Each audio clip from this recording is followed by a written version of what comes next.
It's week 6 of the Arizona High School football season and the start of region play. Live here from Jerry Lopper Field, it's the Westwood Warriors hosting the 18th nationally ranked Basha Bears.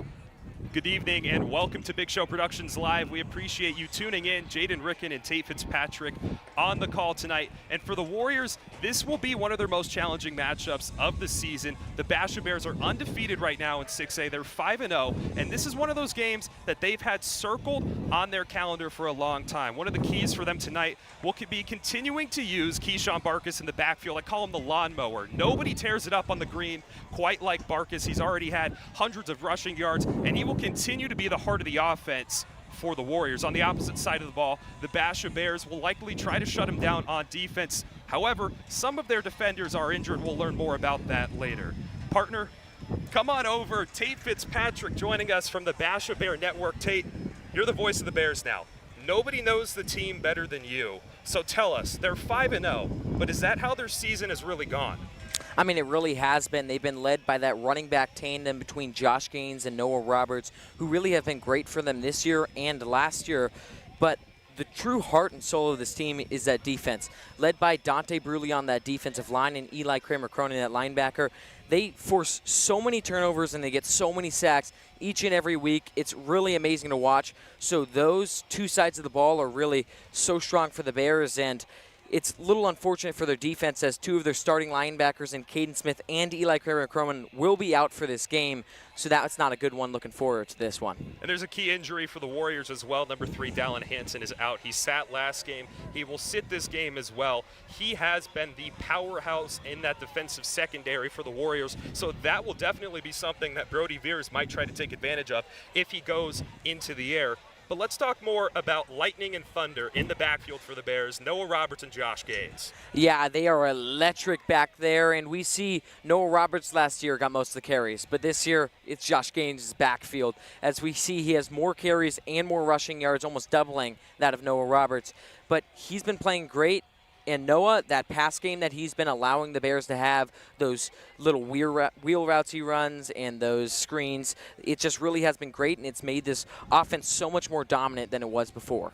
And so for the Bears, is this just another game? We know the Warriors have this circle. They want to take down a nationally ranked team. How does Basha approach this matchup? Well, the Bears, they just can't fall victim to the trap game, as Coach Mack has said so many times before in these type of games, because they have a lot of expectation right now. 18th in the nation coming into this one. It's just another game for them. Sure. If they lose this one, they'll drop a lot. For Westwood, though, this one's been circled, like you said, on their calendar for a while now. They win this one, they're going to boost up in those Arizona rankings, even possibly some national rankings. It'll really help their 6A playoff run, but we'll see how this one goes. And you heard it here. Tate Fitzpatrick, voice of the Basha Bears, joining us live tonight on Big Show Productions for Week 6 of the 2025 high school football season. Stay tuned. We'll be back after these messages.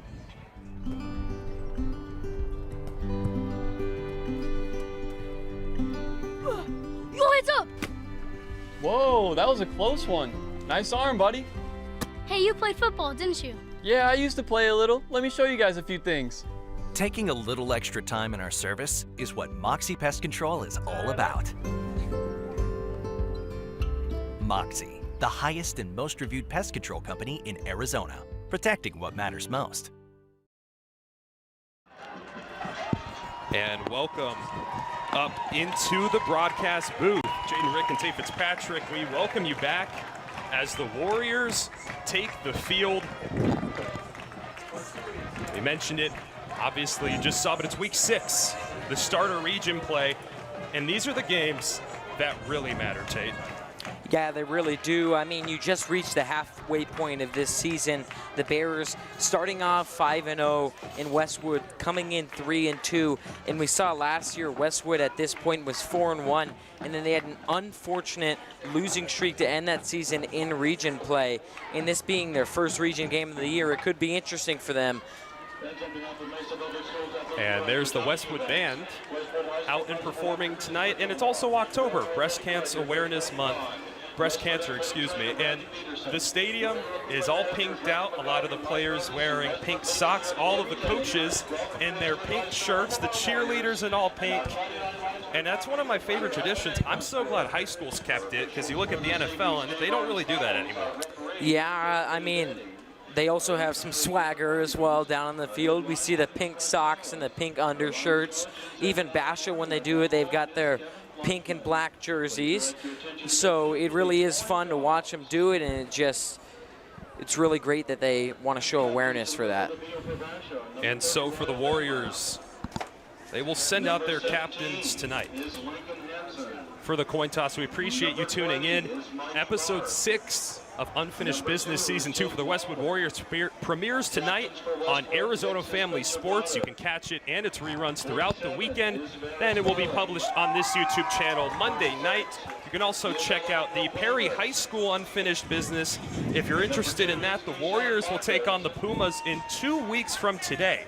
So if you want some insider knowledge into what that game might entail, I would recommend checking that out and keeping an eye on how their season's been going. And Tate, you're coming over from the Basha Bear Network, a fully student-ran production over at Basha High School. Tell us more about that. About the broadcast side of things, is that what you're asking? Tell us about the whole program and how you've gotten to come over here. Keep in mind, guys, Tate is still in high school. He's only a junior, and he's out here calling a game. So break that down. I mean, well, I got to give a lot of the credit to our teacher, Miss Skalitsky. She's given me a lot of opportunities, real big opportunity giver for us there. So thanks to her, and she's allowed me to get some reps at her own school. I do the play-by-play for Basha, as Jaden keeps on saying. And I'm just glad to be out here with you tonight, Jaden, and commentate this game. And so we also want to shout out Christian Damiano, Angus Trangmo helping out on the production tonight as we get ready for the opening kickoff.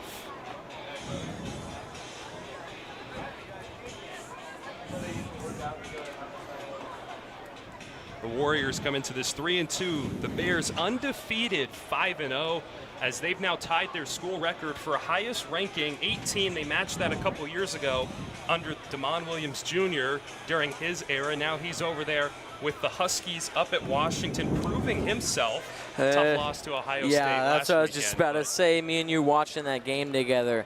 Not the greatest game, but, you know, first time against Ohio State, and they're a tough team to beat, so. Deep receive for the Bears, Jaden Baldwin, along with Cash Brock. So Basha set to receive this opening kick. Cash Brock, Jaden Baldwin, 2 receivers. The Speed Demons will be back there.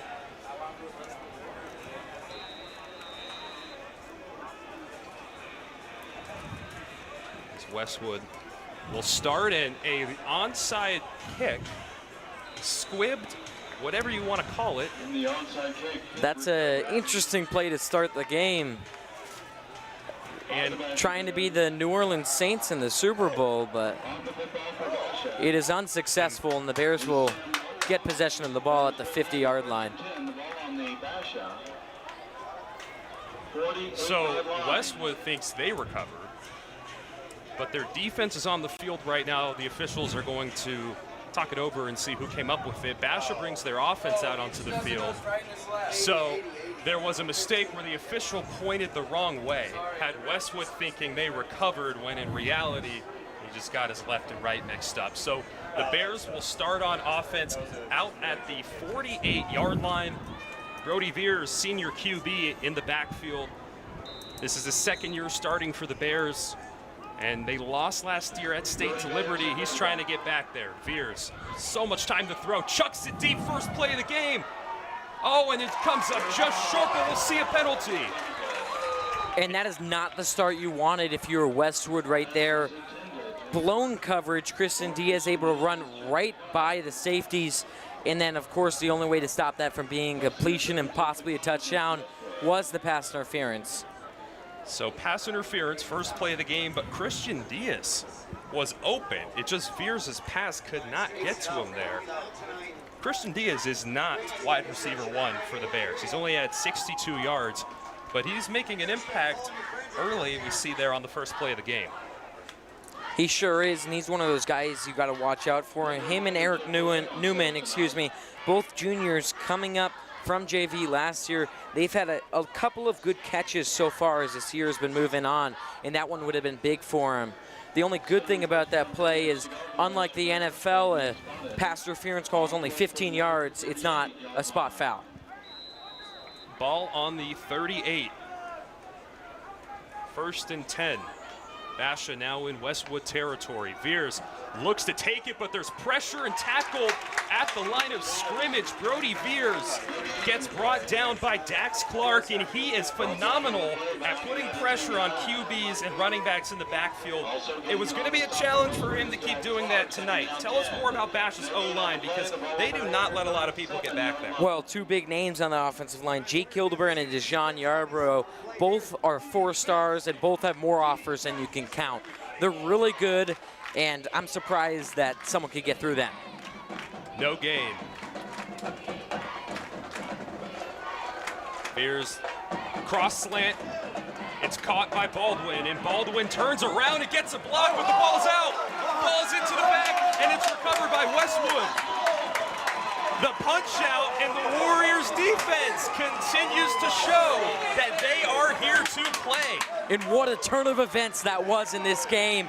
Basha already driving down the field early, and Westwood just able to come in and punch that ball out, especially from someone who's been so dominant in Jaden Baldwin all year long, and that's a great play for them. It was week 4, and the Warriors had 5 defensive takeaways. I mean, to me, that was unheard of, but they're already starting off tonight within the first minute of the game. And they've already got 1. So now it's the Warriors' first time on offense. Elliott Reed at the helm. And the man of the day, Keyshawn Barkas, right behind him. Fumbled snap. Reed holds on to it, and he's just going to tumble forward, trying to get it back to the line of scrimmage.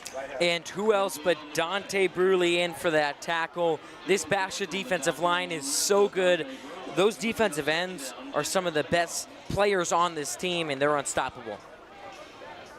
So Reed makes it back to the line of scrimmage on the 24-yard line. 2nd down. Handoff. Barkas to the left side, and he's got an open side of the field. He'll tumble down just shy of the 1st down. And that right there shows why he's the best running back in 6A. And it was close, but they will move the chain. So they're going to give Barkas the 1st down, and he is one of the best backs. This is why I think this is one of the underrated parts about him. Yards after contact. He might get hit, or he might get tackled on the way down. He's going to tumble, give you an extra couple. Picks up a 1st down on that massive run. 10-15 in the 1st quarter. Jaden Ricken, Tay Fitzpatrick on the call tonight. Tate coming over from the Basha Bear Network to give us some insight on what the Bears are trying to do tonight. Quick pass, Reed, low. Eric Alvarez, the intended receiver, and he pulls it in at the 40-yard line.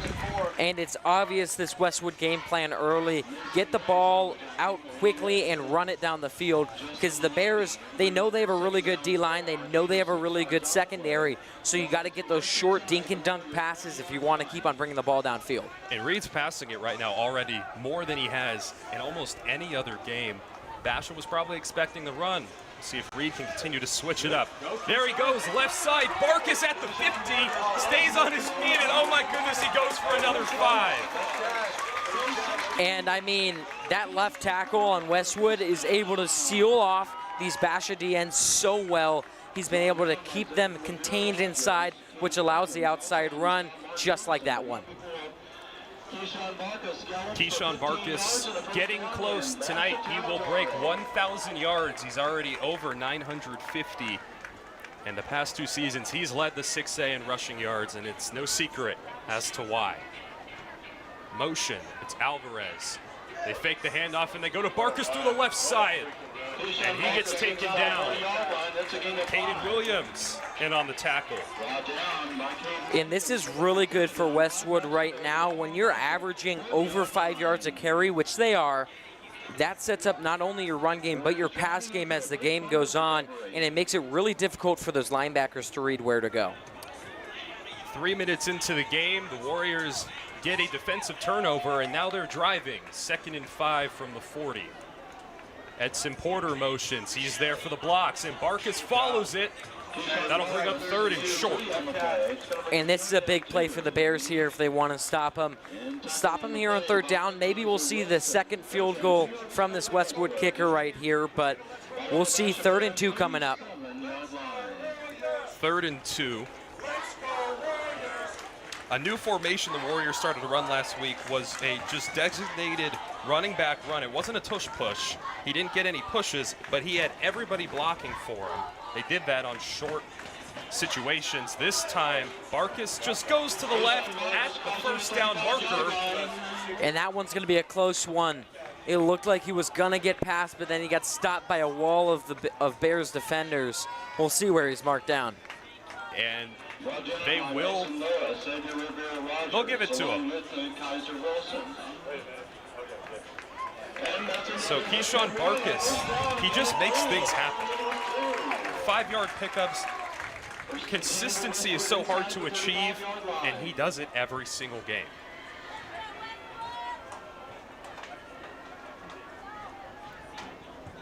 Two receivers out to his right.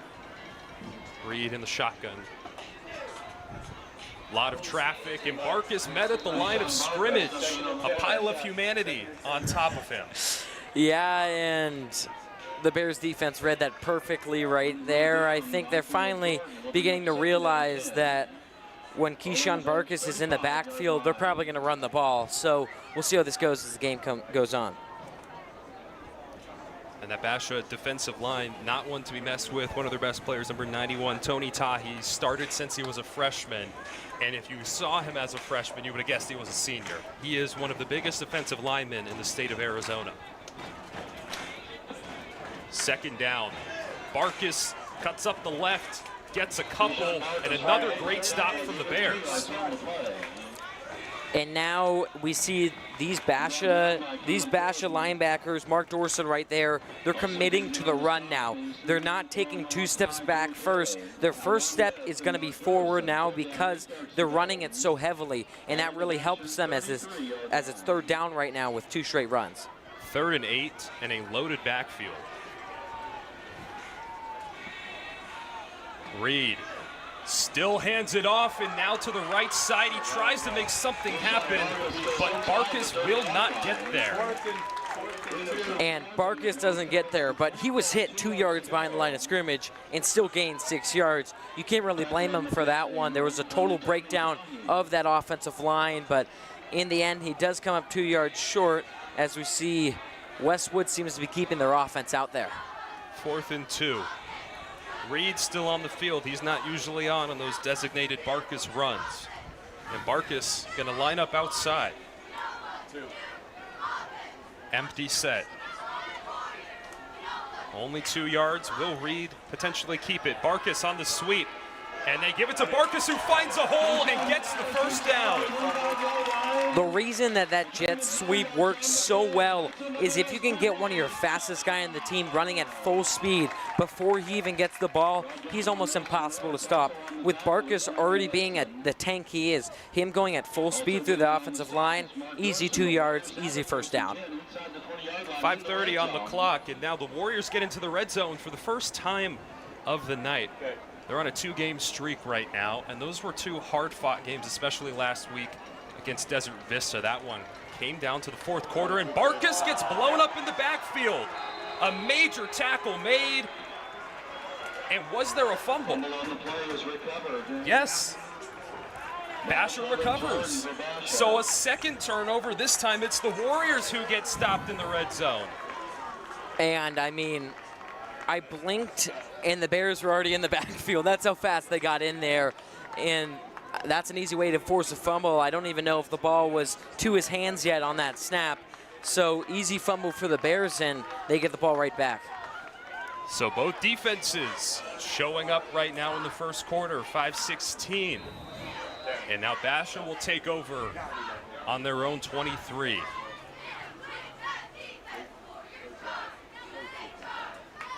Veers fakes the handoff, screen pass to Baldwin up the left side, and Baldwin's got a hole. He'll get tackled at the 45-yard line, brought down by Kyler Preston. And I'm glad they're still trusting Baldwin after that fumble because he's one of their biggest playmakers on the team. It's plays like that where he can catch a screen pass, break a tackle, and take it for long that makes him so special. And great blocking there for Baldwin as well. If he didn't have that on the outside, he would have been tackled pretty close to the line of scrimmage. Josh Gaines, running back a choice here, and they'll give it to him. And he gets met. Ankle tackle, Sine Tenge was there alongside Dax Clark. And, I mean, that Westwood defensive line there, getting the backfield really quickly, stopping the train and Josh Gaines, and that's a great play for them. You can't get out Westwood. That's been part of their story. You cannot count them out. They're a team that's hungry. They want to make the playoffs. They know taking down a team like the Bears will definitely help. Veers on the rollout, quick pass, and dropped. Cash Brock could not hold on to it, and that's going to bring up a 3rd and 14. If I'm the Bears here, I would put Noah Roberts in the game. You haven't really seen him much, and this is 3rd and long, of course, but maybe even run a quick little screen. With his speed, he could get to 4th and short, maybe even a 1st down, and then maybe go for it on 4th down. We'll see. But you need to get your best player on the field, who's Noah Roberts, in on this play. Now, I know last season Veers was a gunslinger. We'll have to see if that stays true tonight. Right side, launches it past the 1st down. Is it caught? He makes the connection. Is he inbounds? Yes, he is. Baldwin picking up the big 1st down and moving it halfway down the field. And the Bears tonight, maybe they saw something while watching film, but that's the 3rd time I've seen them throw a deep shot like that. They're running deep, and they're using their playmakers to get long, big gains. Baldwin has some NFL genes in him as well. Turns on the afterburners for that play. Down to the 28-yard line, 4:10 on the clock. And they'll give it to the running back who gets met after a pickup of maybe 1. So Josh Gaines has become running back number 1 for the Bears, but that hasn't been the norm. Noah Roberts, a junior now, he's started since his freshman year. He's taken more of a receiver role this season. Break that down. Well, one thing that the Bears love about Josh Gaines is his ability to break those tackles. If he was a Madden player, he'd have 99 break tackle. Let's just say that. So he's really good. He bounces off defenders all the time. And Roberts, his speed just makes him a great receiver. Empty set for Veers as we will get a timeout. Basha takes their first, and with that we will also take a break after these messages. Stay tuned, we'll be back in a minute. Welcome to Westwood High School, where tradition meets innovation. As Mesa's only international baccalaureate school, Westwood challenges students with world-class academics, hands-on career training, and unique team teaching model that helps every Warrior succeed. With a proud history, a vibrant community, and opportunities for every passion, from athletics to arts to service learning, Westwood is more than a school, It's a family. Westwood High School. Warrior proud, Warrior strong. And welcome back. First time out of the game taken by the Basha Bears. There's 3:30 left in the first quarter of this matchup, 2nd and 10. Both teams have fumbled, and it's been recovered by the opposing side. Now Basha putting together a drive following a deep shot to Jaden Baldwin, and Veers takes the snap and just runs. Veers gets an ankle tackle, but he's down at the 20-yard line. Pickup of about 8. And quarterback runs like that are so good for this Basha offense, because you can have a running back in that's an extra blocker. So instead of handing it off to Josh Gaines, you put him in, and now he's blocking for Veers and running down that hole with him. 3rd and 2. Big pickup from Veers. There comes the hard count, and Westwood doesn't jump.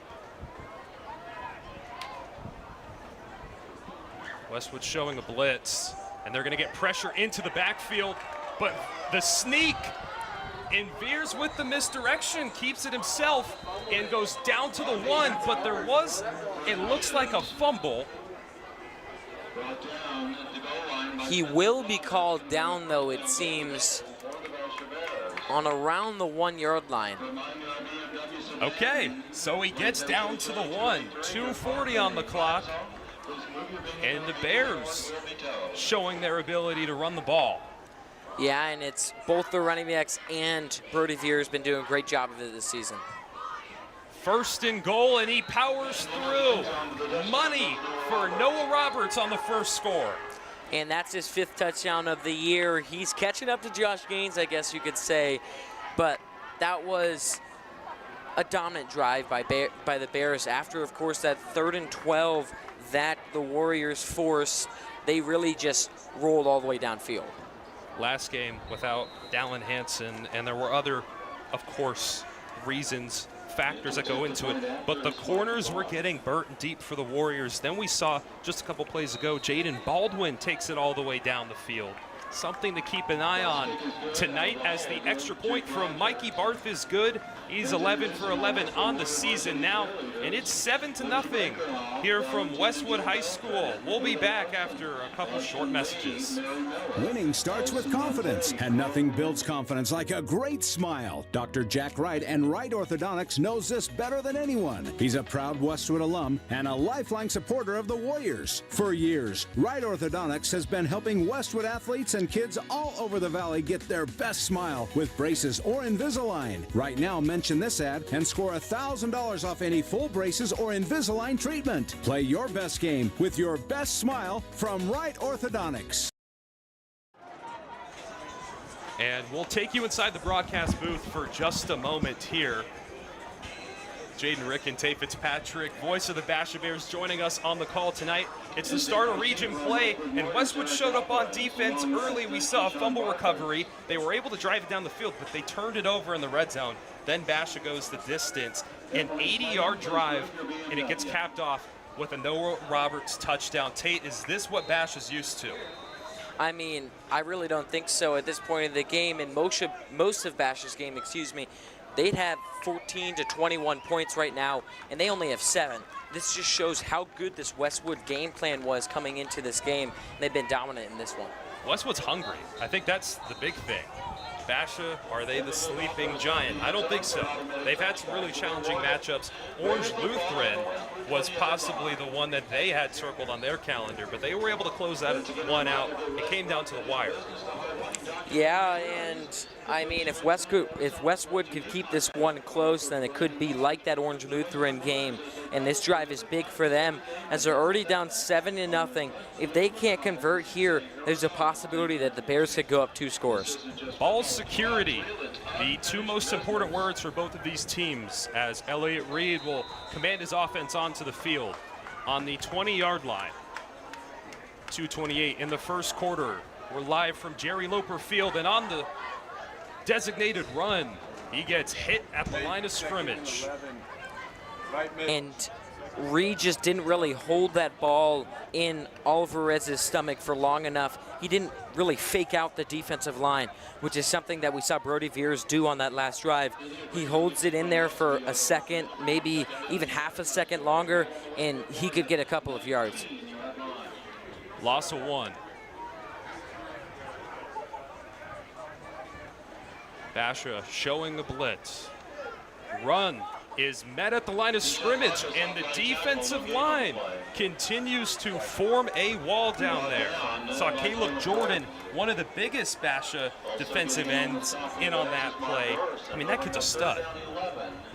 Yeah, and I mean, this Warriors drive seems like they got to throw it here, right? You got a 3rd and long, and I'm not really sure if this run game is going to be able to be sustained this whole game. 3rd and 11. Reed looks to his right, fires to the sideline, and overthrows Bassett Ward. And Ward was covered by Xavier Rivera-Rogers on that play, but that didn't even really seem to matter.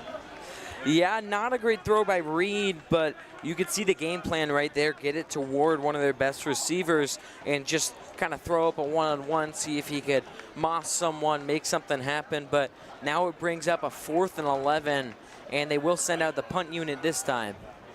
Basha looking to complete their 3 and out. In punt formation for Westwood is Fabian Figueroa.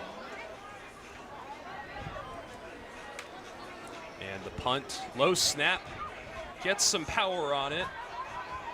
Fielded at about the 47, and it's Caden Williams to the left side of the field. Excuse me, Cash Brock. No, it was Caden Williams. And Williams gets it down to the 35. And that'll be great starting field position for the Bears, as you just said, the 35-yard line. And this could be an easy Basha touchdown. Not sure if they'll get it before the quarter, but that is not a good return for the Warriors. 1 minute and 3 seconds. Williams returns that one for about 21 yards, we'll say. Just about. Very specific there, Jaden. And actually, they're going to spot the ball back a little further. Nobody saw a flag, but here comes the call. That one goes against Basha. And block in the back will be the penalty. So 15 yards negated, and they'll be pushed to the 50-yard line.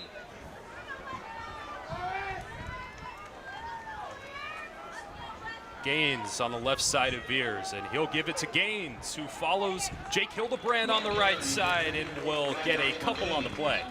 The Warriors have done a great job of getting their run pressure in. The Bears, they really haven't had an answer to it. Their offensive line has been doing pretty good these first 5 weeks, but this one, a little bit shaky as of right now. So I think they need to start getting this pass game more involved. Whenever they see Josh Gaines in that backfield, they're like, oh my God, they're gonna run it, right? So they need to get Gaines involved in that pass game. 25 seconds left in the first quarter. Time's flying here at Jerry Lopper Field. On the ground, spins, and Josh Gaines will get the first down. And right there, something to notice on that play, the threat of Noah Roberts in that flat route. They lined up 2 running backs in the backfield. They sent Roberts out for the swing, and those corners, those linebackers needed to guard Roberts, so they weren't able to guard the middle. Gaines picks up 9 and a Bears first down. Beers feels the pressure, dump pass to Roberts, and Roberts turns on the afterburners as he goes to the right side and gets down at about the 18-yard line. And we saw some of those Basha linemen moving downfield. Those big boys can move. Dejon Yarborough in there on the blocking. He had a good one. And that's a great gain by the Bears. Westwood, now they got to tighten up, bend but not break, as the Bears have it on around the 20-yard line. And stay tuned. During halftime, we'll be airing Tate's 100 Yards with Fitz, where you can see an exclusive interview he had with Dejon about his transfer and what it's like now here in Chandler, Arizona. The Bears make the 20-ish, 30-minute drive on a Friday night with rush hour traffic to Westwood High School here in Mesa, Arizona. And the regions have changed a little bit this year. We saw a lot of shifting with teams. Now, both of these teams have one specific team in common I want to highlight that's in their region. They have Salt Point Catholic, a Tucson team. To me, that's really interesting that a Tucson team is going to be playing Mesa and Chandler teams. Tate, is that something that you think is out of the ordinary? I know that you've played football. Is that something that most teams are kind of used to? I mean, I sure don't like it. The Bears and Westwood for so long have been in the same division. You know, Basha has those rivals in Chandler and Castile, you know, but they don't even get to play some of those teams this year because of the region switch-up. So, in my opinion, I don't really think it was a good change. On the 19-yard line, first down, quick pass. And at the goal line, he falls in for the touchdown. Barry Adams with his first score of the season. And Barry Adams, now that, I've been following him all season long, you know. He's one of those guys I really like. Played football with him freshman and sophomore year, and I'm glad to see him get his first touchdown on the year with that one. Adams, the tight end, he's only had 23 yards, but he comes in, as we saw right there, when he's needed for the second Basha touchdown of the night. And now Barth will get set for the extra point. Mikey Barth was ranked the #2 kicker in the nation last season. And his kick splits the uprights, so it's 14-0 here from Jerry Lopper Field. And we will be back in just a few minutes. Thank you for tuning in. When your car needs care, Mesa trusts the Auto Bar. Master technician Gabe Robinson and his expert team deliver full-service auto care with complete transparency, from routine maintenance to complex hybrid diagnostics. The Auto Bar services most makes and models, but specializes in Toyota and Lexus. With a perfect 5.0 rating on Carfax, you're getting Mesa's most trusted automotive experience. The Auto Bar, where expertise meets exceptional service. The Auto Bar, your car's best friend. Welcome to Westwood High School, where tradition meets innovation. As Mesa's only international baccalaureate school, Westwood challenges students with world-class academics, hands-on career training, and unique team teaching model that helps every Warrior succeed. With a proud history, a vibrant community, and opportunities for every passion, from athletics to arts to service learning, Westwood is more than a school, it's a family. Westwood High School. Warrior proud, Warrior strong. And welcome back. Jaden Rick and Tate Fitzpatrick providing you your play-by-play and color commentary coverage here tonight on the broadcast. Christian Damiano, the production assistant, manning the camera and helping me out before the game when things get a little hectic. Angus Trangmo also running the scoreboard, one of our other color commentators here on the network. He'll be back in a couple of weeks when the Warriors host the Perry Pumas on October 17th. The first quarter flew by, and Basha gets a score in the first, and then the start of the second quarter. This will be the Warriors' third time on offense. Their first drive, they got it inside the red zone and fumbled. Their second drive, it was a quick 3-and-out on their own 20-yard line. And if you're the Warriors right now, you got to get that pass game rolling. A lot of people say run the ball to set up the pass game, but for them right now, they got to pass the ball to set up the run game, because of course Barkus, is their best player on their team, and Basha's going to keep on jumping the snap and trying to defend the run until they start passing the ball successfully. And so Reed, I don't know if it's going to go out. He hasn't passed as much this game, but he's passed enough. We'll see if Basha's defense continues to pound that offensive line and force him to take a few more. Barkus dodges traffic and then gets hit with more over on the left side. You can see Dorson in there with the pressure alongside basically half of Basha's defense. And there's a lot of gold helmets in that backfield right there. This is something I saw last week when commentating. The Bears love to jump the snap. So maybe Westwood try and do a little bit of snap count right now, try and catch them off sides, because that encroachment from last week, not good for the Bears. Stopped at the line, 2nd and 10. Reed, and an ankle tackle made. Big stop from Dorson. And Reed, he plays some rugby, you know, so he can really run the football when he wants to. That one only going for 2 yards, but we know that he can be a weapon with those legs. And Bash was 5-0 for a reason, okay? They're not going to just give up in the second quarter. Sometimes, you know, they need to knock off the rust, get into it. Mark Dorson was learning the team last year. I feel like now he's really at the helm on the defense, especially with Eli Kramer-Cronin out with an injury. Pass to the sideline, and Reed overthrows Ben Atwood by about 5 yards. And that's the second time we've seen the exact same play ran on a 3rd and long.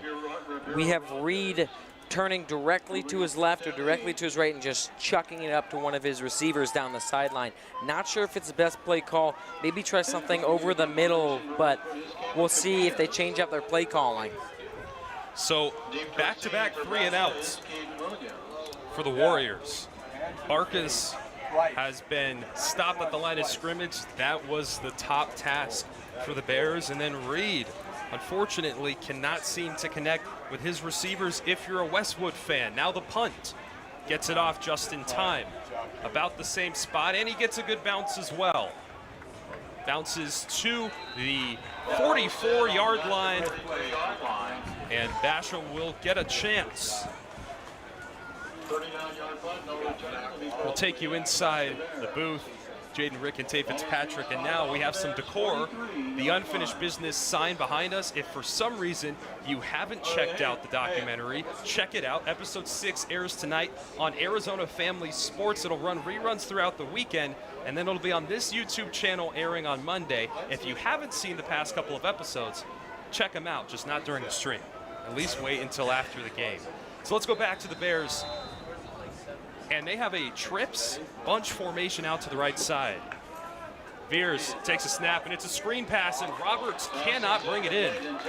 And that one was a little off the mark, not something we're used to seeing with Veers at quarterback. That's one thing he's really good at. He's really accurate with almost 70% completion percentage on the year so far.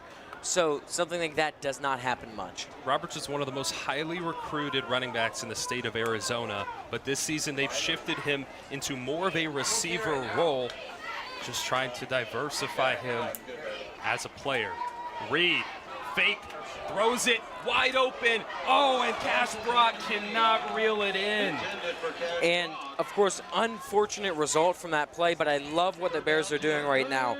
They've run this double running back set so many times this season when you have both of your running backs, Roberts and Gaines, in the backfield. And usually it's either a screen to Roberts or a run with Gaines. But now they're trying those deep shots. Cash Brock wide open there, blown coverage. Veers just a little bit off on his throw. If he connected that, easy 3-score lead. Cash Brock, another member of the Bears who has plenty of Division I offers. They're 18th in the nation for a reason. Reed on the rollout, throws it into traffic, and Jaden Burrell cannot make the connection. And that will be 3 straight incompletions for the Bears. Not a great showing for them on this drive. And great defense from 32 Kenny Johnson and 22 Warren Smithson. Able to lock down Burrell as Veers overthrows it.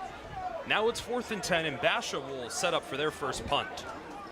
Yeah, and the Warriors really stayed strong that drive, really showing the Bears that they're not done yet. Of course, still the second quarter, so not really going to be over just quite yet, but they're showing that they're here to stay. Short punt. Does it have a bounce? And no, that one goes the opposite way. Left hash of the 35-yard line is where the Warriors will start this one. They're down 14, but it's the start of the second quarter. They've had back-to-back 3-and-outs. I mean, their offense, they're just not activated. Yeah, and just like I said last drive, they need to start passing the ball a little bit more, get Reed more active, middle of the field passes. I've seen him throw towards the sideline a little bit inaccurate, but Reed, you get him over the middle, you get those short routes, just get him going a little bit, get him rolling, and then he'll get better as the game goes on. We'll start on the 37. Hand off to Barkas, and Barkas turns his shoulder pads, and he will fall. Pickup of 2. So the first drive, Barkas looked like himself. He was picking up at least 5 yards every play. The past couple of drives, he's getting stopped after maybe 1 or 2. Yeah, and you got to give a lot of credit to these linebackers by the Bears because they've really been able to get a lot of pressure on that run. Barkas to the outside, tries to make something happen, and Dorson pushes him out of bounds. No face mask thrown. 3rd and 6. So Barkas still is able to utilize his speed when it feels like the entire defense is already in the backfield by the time he gets the ball. Yeah, and obviously after the first drive hasn't had many rush yards to show for it, but if you've watched this game, it's impressive how he keeps on getting even 2 yards on some of these runs because of the amount of pressure the Bears are getting. Another 3rd down, and it's a drop snap. Reed takes off, and he takes a big hit from the Bears at the 40-yard line, and that will make it a 4th and 6. Yeah, and we see Kaiser Wilson in on that tackle yet again, stepping up for the injured Caden Smith, who was injured back in week 1. And he's really been a very versatile player for this team. He's able to get in on that run defense. And of course, he also has 2 interceptions on the season. So the Bears defense, they are rolling. 9 minutes in the second, 14-0. And it's been all Basha since that first fumble. Punt is off. This one to the 30. And that will be fair caught by Caden Williams. And if you're the Bears here, 9 minutes left, no need to rush, no need to pass the ball every time. But we saw last drive, they tried to get the ball downfield through the air a little bit more. They got to start going back to their roots, I think. Those quick, short passes. Obviously, Veers has been off the mark today, especially on that last possession they had. So just a couple of short runs, a couple of quick passes would be good for them.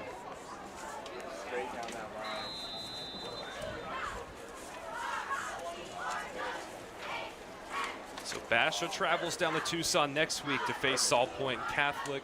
The Warriors will go in 4. Pass to the left side, it's caught, no one around. To the sideline, he's got a block. Still following, oh my goodness, and the Warriors, they make a stop at the 25. Jaden Baldwin on his second 40-yard catch and run. Yeah, and he's one of those most electric players on this Bears offense. You saw him take a screen pass for 40 yards right there, and I really think that sums up how good he really is, because he can break so many tackles and really take every ball for long. And Baldwin just keeps getting open on the edge. I mean, how is that happening? It's partially Veers getting a quick pass off, and the Basha receiving being so good at blocking for the pass. 8:25, Veers fires across the middle, incomplete. Was looking for Cash Brock, and him and Brock seem to not be on the same brainwaves tonight. Yeah, they sure have been off, something we have not seen yet this season, as those two have been a great tandem on this team. Second down, 10 yards to go. Ball 25-yard line. After this week, the Warriors have a bye, and they have been all over Arizona and California for the last 5 weeks. They started on the road against Burbank, and they had a tough loss there. That kind of set the tone for the season of, we need to make something happen, and Roberts makes something happen as he gets down to the 5-yard line. And there's that Noah Roberts we've been missing all season long. Breaks one big for about 15 yards there, and that sets up the Bears within the 5-yard line, it seems. On the Westwood Warriors 6-yard line. Roberts has been a very balanced player. 3 rushing touchdowns, 2 receiving touchdowns. Now he's close to about 275 rushing yards, and then still over 200 receiving yards. It's a pretty close to a 50-50 split as he continues to get work at the receiving position, which is only going to help him with his college stock. 1st and goal from the 6, and we will see whistles and false start on Basha, so that'll push him back to the 11-yard line. And that one's not good for the Bears. Last week we saw them get, I think it might have been 3 straight encroachment penalties, like in a row, consecutive plays. So these little mistakes are things we've seen the Bears do all season long, and they just have to stop. From the 11, Veers feels the pressure, rolls to his right, end zone, makes the connection, and he brings it in. No way. Cash Brock. We saw a Warrior defender fall, and Brock is able to get low and make the catch for a 3rd Basha TD of the night. And I mean, even when these two are off their mark, they can still make plays like that. Cash Brock with the insane reception in the right side of that end zone. And the Bears looking to take a 21-point lead. Great field vision from Veers on that play. Felt the pressure and still found the open receiver.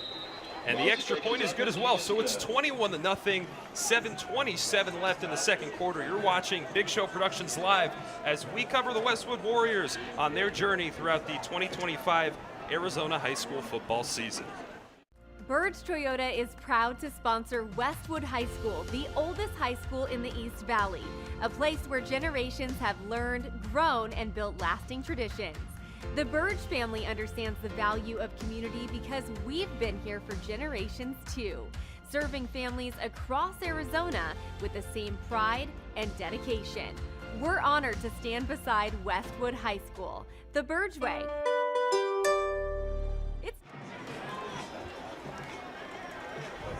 So we'll take you back. Jaden Rick and Tate Fitzpatrick. Tate in his signature Hawaiian shirt. So Tate and I called games at Basha High School last year. I was a senior, Tate was a sophomore. I graduated, now I'm at ASU. Tate, you've taken over the program, and you are continuing to build your career as a sportscaster. So how has that been going, and what's new with your program this year? Well, I think it's been going pretty well, you know. Some stuff that's new with our program, I think we're going to start doing a sports show, so that'll be more long-form videos. Make sure to tune into those, Basha Bear Network. I took over Table Talk, your podcast.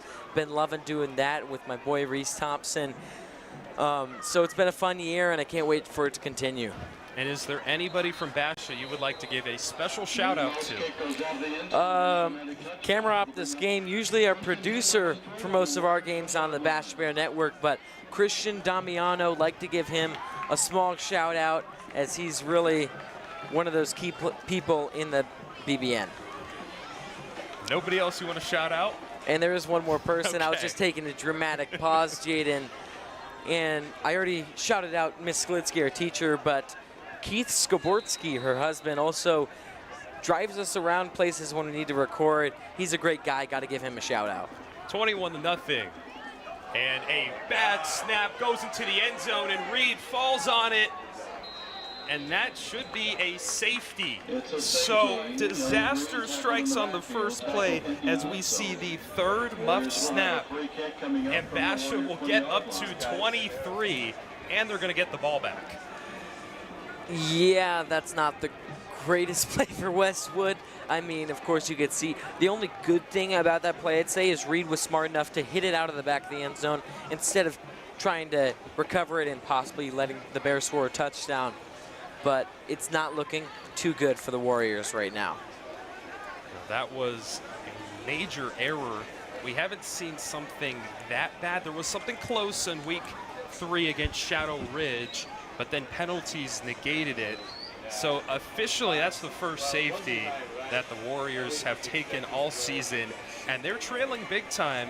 We're a quarter and a half into this matchup, and right now Basha's defense, they look a little shaky first drive, but ever since then, they have been the driving force, showing why they're possibly the top team in Arizona. But I've had my eye on another one, another Chandler rival, the Hamilton Huskies. That is another team to beat. They've won, I believe, every game by 30 to 40 points so far this season. Yeah, and I've been watching them, reading up on them, and something I've noticed is they're all gas, no break. They do not stop, no matter whether they're up 50 points or they're up 7 points. They're going to keep on pounding the ball, keep on trying to score. The Bears will take on Hamilton at home October the 24th. That'll be a big little Halloween pre-matchup game. It's the first game now today of October as things kind of start to cool down here in the Valley. It was a high of 101 today, which somehow still feels way nicer than 110. Yeah, I mean, that's like a 20-degree drop-off, you know? Can't get worse than those baseball and softball games from last year when I was sweating bullets in the booth with you, but... Not much of a booth. Yeah, it's kind of just the stands outside, I guess. You could hear the parents chatting, as some would say. So here comes the punt following the safety. Doesn't look to be a punt. In the NFL and Free college, kick. it would be a safety punt, I think it's called, but it's just normal for high school. You don't see those in high school. That one, bouncer on the ground, Basha falls on it, but it was close. Warriors are pointing. It looked like Basha had it. Let's just see if the refs remember the rights and lefts. The Warriors come up with it. Braden Scott recovers the ball. And so it works. Not often you see a short little pooch kick like that bounce off and get recovered, but the Warriors make it happen. And is that the second onside kick they've kicked today? They've kicked the same amount of onside kicks as they've played quarters right now, Jaden. So it really shows they really want that ball back, because they know this Basha offense is really hard to stop, so they got to keep them off the field as long as possible. On the 33 is where they make the recovery.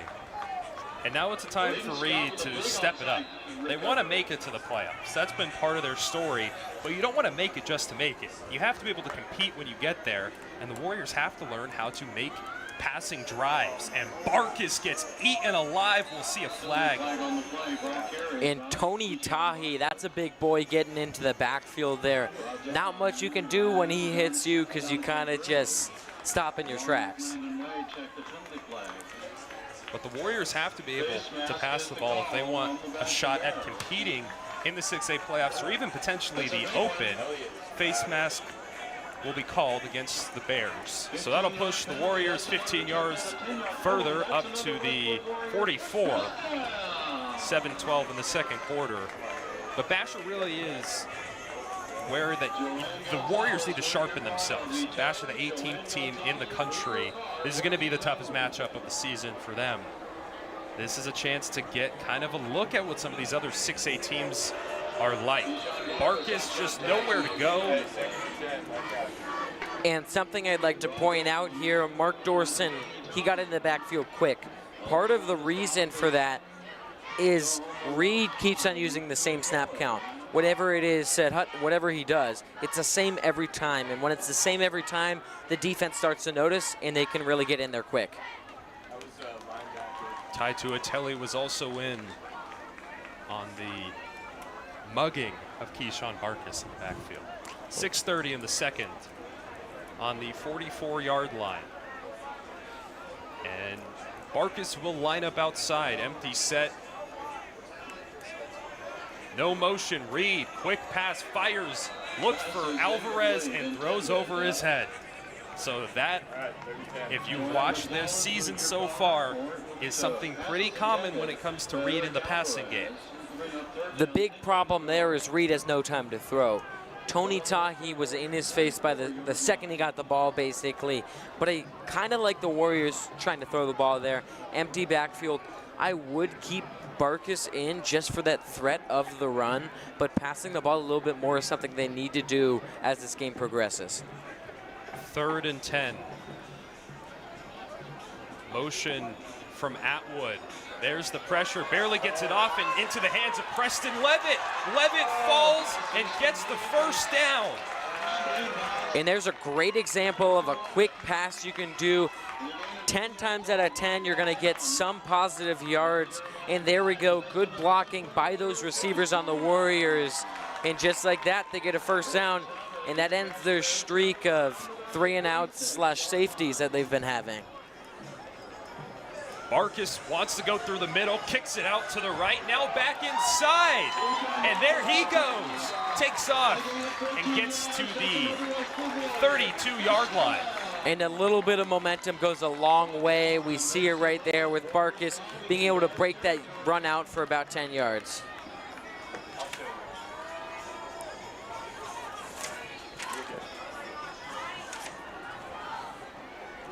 Reed looking over Coach Large.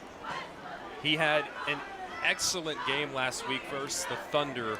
One of the best coached high school football games I've ever seen. Large in part, of course, the entire coaching staff. And tonight a challenge for them. Reed, designated run, brought down. A stop there made by the Bears' number 16. That's Kaiser Wilson. And something really to look out for here with the Bears. Didn't mention him in the pregame, probably should have, but Mason Lewis, he's a transfer coming into Basha. This is his first game of eligibility. We see him number 0 lined up at that safety position. We'll see how he plays this game. Barkas has a few blockers and just jumps through. And that will bring up another 3rd down for the Warriors. You got to think they passed the ball here, right? It's hard to tell with the Warriors. Preston Levitt goes over to the sideline. He's played a major role as tight end. He's not getting the ball often, but every time he does and Reed makes that connection, it always seems to come on such a crucial play. 3rd and 6. 3 receivers out to his right. Barkas in motion over to that side as well. Reed is sacked instantly, taken down. Kaiser Wilson alongside Dante Bruley. I saw the ball get snapped, and then I saw Reed sacked. So I'm not really sure what's going on with that protection up there for the Warriors.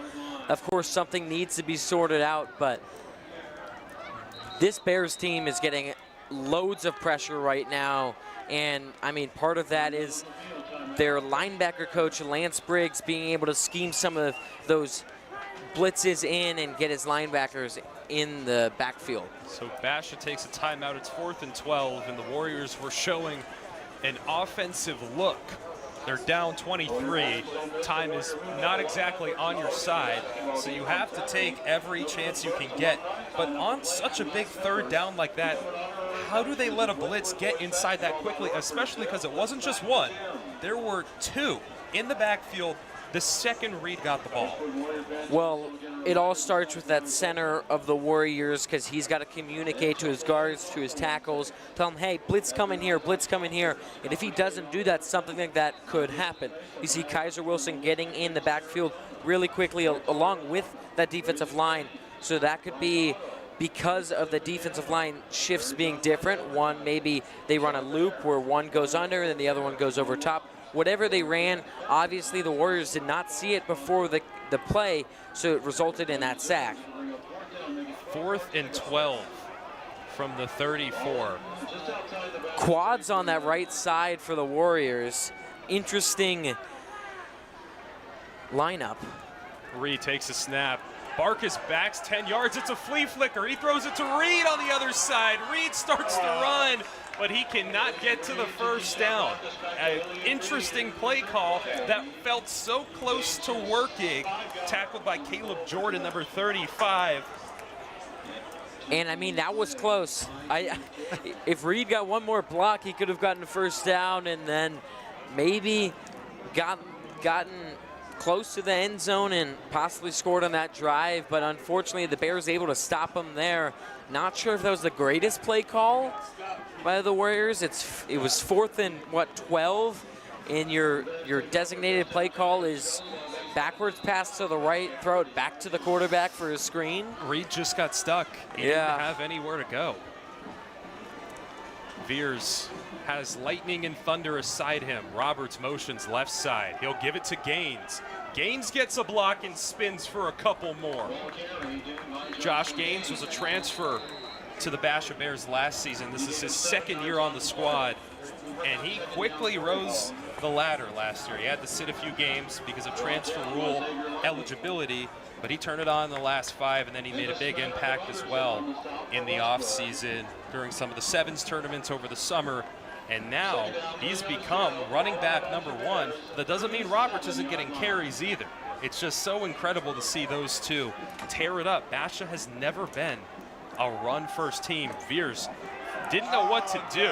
Escapes the sack. Dax Clark's going to bring him down, and he slings it.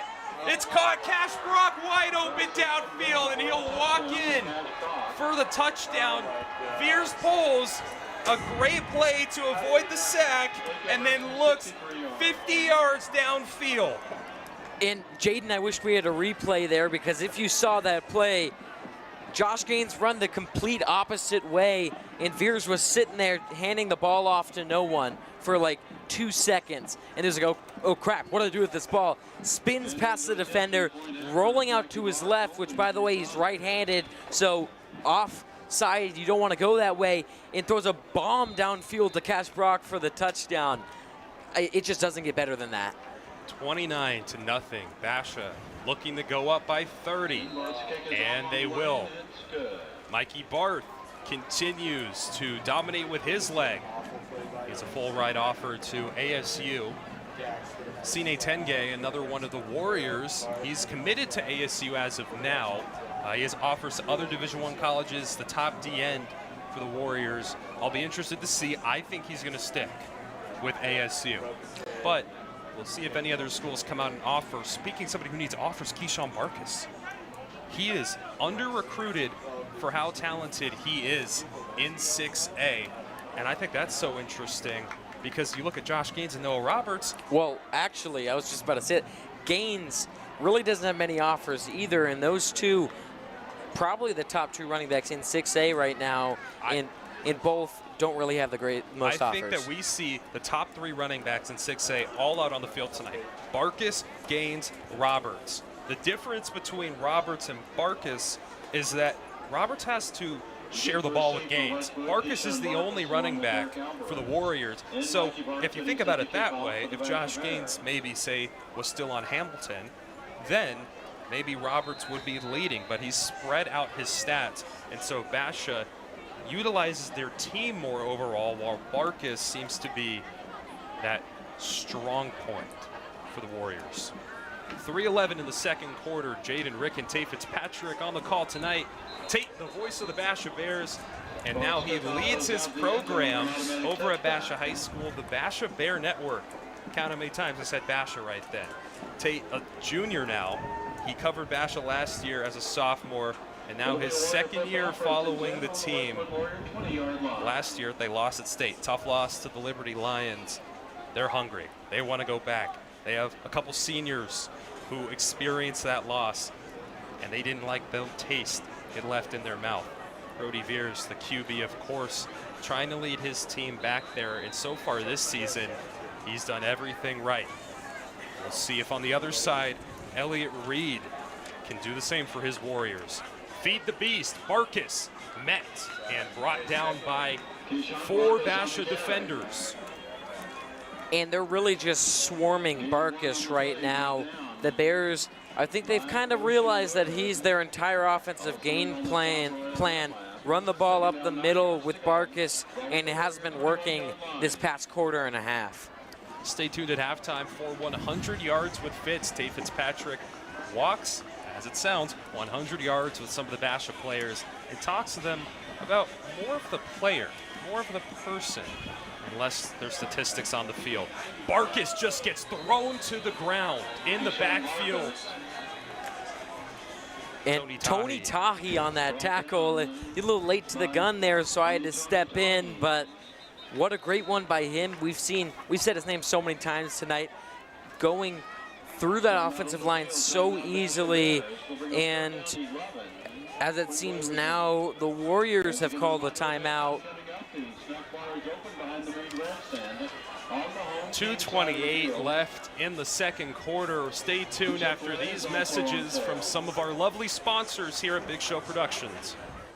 When your car needs care, Mesa trusts the Auto Bar. Master technician Gabe Robinson and his expert team deliver full-service auto care with complete transparency. From routine maintenance to complex hybrid diagnostics, the Auto Bar services most makes and models, but specializes in Toyota and Lexus. With a perfect 5.0 rating on Carfax, you're getting Mesa's most trusted automotive experience. The Auto Bar, where expertise meets exceptional service. The Auto Bar, your car's best friend.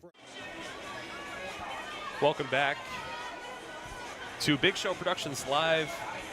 Shout out Christian Damiano, who's been on his feet for the better part of an hour manning our camera, and that's a big role. I cannot understate how important that was. The past few live streams, I've been commentating and moving the camera. I've heard the feedback.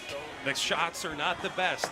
I got it. So we brought in the best camera operator I could think of. You won't believe how much he charges, and he is here to give you guys some of the best angles tonight. I didn't know you got Timothy Seal. I thought it was Christian. Timothy Seal also working tonight, following Perry head coach Joseph Ortiz around. Stay tuned for that next week. Reed escapes the traffic, fires, sidelined. It's caught, but is it inbounds? It does not look like he was inbounds, but a great throw.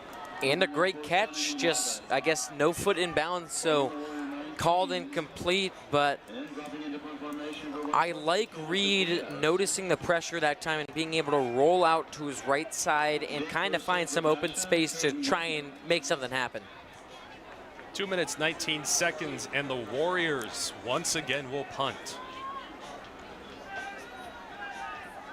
Give a shout out as well to producer of Westwood's Unfinished Business documentary, Chris Peterson. See him down there on the sideline tonight, following around head coach Large. And the camera he has on his shoulder, oh my goodness. The snap goes out the back of the end zone, and a second safety. I don't think anybody on the field really recognized, besides the punter, that went out the back of the end zone. Yeah, there's not much to say on that. Second time this game, just the snap just wasn't good, I guess. That's all you can really say. Goes out of the back of the end zone. 2 more points lost. Now the big question is, will the Warriors run an onside kick on this safety kick, safety punt, whatever you want to call it, because they did it last time and it worked, so. And Basha will want to get a running clock set up for the second half. They already lead by 32. And they are not far away from getting a couple more and having an early night here for their first game of October, traveling to Westwood High School here in Mesa, Arizona.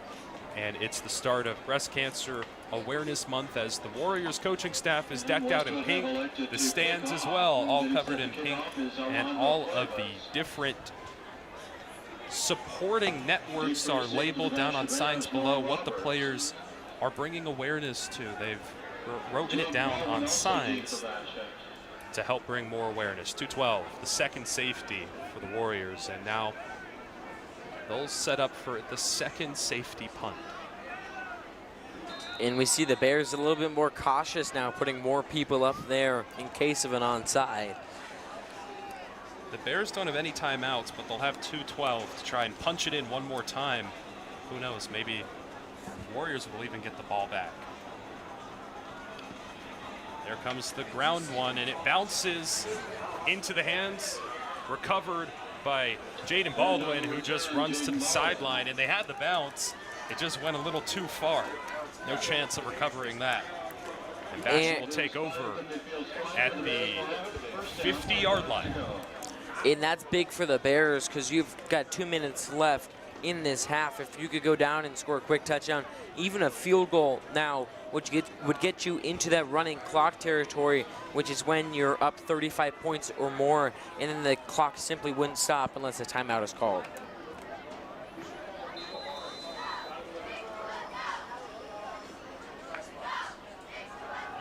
Veers dumps it off to Roberts, and Roberts has a block in a hole. Roberts goes all the way, and the Bears get another touchdown. I said Westwood might get the ball back, and it looked like that will happen. No laundry on the field, and that is yet another touchdown for Noah Roberts, his second of the game, if I'm not mistaken, and he's having a great day today, as that is a 50-yard receiving touchdown. I mean, if they did high school fantasy football, I'd love to have him on my team. 38-0. Roberts just shows off. Get ready for the extra point. Stay tuned during halftime for some of our specials. 39-0 is the score, and we will return to the game after a quick message from our lovely sponsors. Winning starts with confidence, and nothing builds confidence like a great smile. Dr. Jack Wright and Wright Orthodontics knows this better than anyone. He's a proud Westwood alum and a lifelong supporter of the Warriors. For years, Wright Orthodontics has been helping Westwood athletes and kids all over the valley get their best smile with braces or Invisalign. Right now, mention this ad and score $1,000 off any full braces or Invisalign treatment. Play your best game with your best smile from Wright Orthodontics. The defensive coordinator. And we are back, and as Tate starts to mention, the Basha coaches heading in for halftime. We've still got 2 minutes left. They're up by 39, but they're feeling great. Take a look ahead at the schedule. Basha takes on Salt Point Catholic in 2 weeks as the Bears have a bye. The Warriors also have a bye. They'll return against Perry High School. It's the start of region play live on Big Show Productions. Basha, the #1 team in the state of Arizona. They'll have to fight to keep that spot, especially with the Hamilton Huskies on the rise. They're 18th in the nation right now. That's a school record that they tied for a couple years ago. I'll be interested to see if by the end of the season they can break into the top 10. That win over Orange Lutheran, obviously the biggest factor in that ranking. I mean, that was such a monumental win for Basha. Kick is good and out of the end zone. Mikey Barth makes the field goal. And he's got a huge leg, if you guys haven't noticed already. I really don't think watching him all, no, there's one. He's had one kickoff that has been able to be returned by the other team, and that's because Basha got 2 15-yard penalties and was kicking it from their own 10-yard line. Other than that, every single kickoff he's done has been a touchback, just not letting anyone return the ball. 2 minutes and 3 timeouts.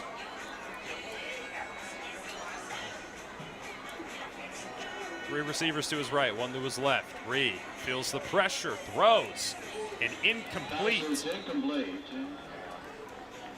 Was looking on that play for Bassett Ward. And in coverage is Mason Lewis, slipping up 2nd down, 10 yards to go. And there we see Mason Lewis on the coverage there. That's his first time we've said his name, and this is his first game, so glad to see him back in action. 2 tight ends in for the Warriors, Edson Porter, Preston Levitt on the left side of the line. And Barkus is going to run that way, but he doesn't even have a chance to get started. Instantly brought down. And that's Landon Wade, the star sophomore, stepping up.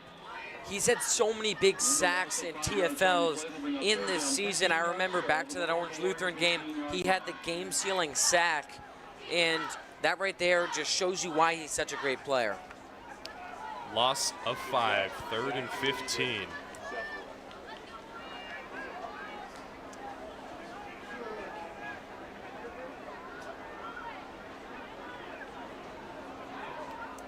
Basha just doesn't want to give up anything deep right now. There's a little over a minute left.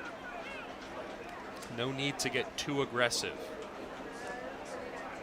Play clock will run down and we will see a timeout. So the Warriors just trying to chew off the clock in the case that they don't get the first down.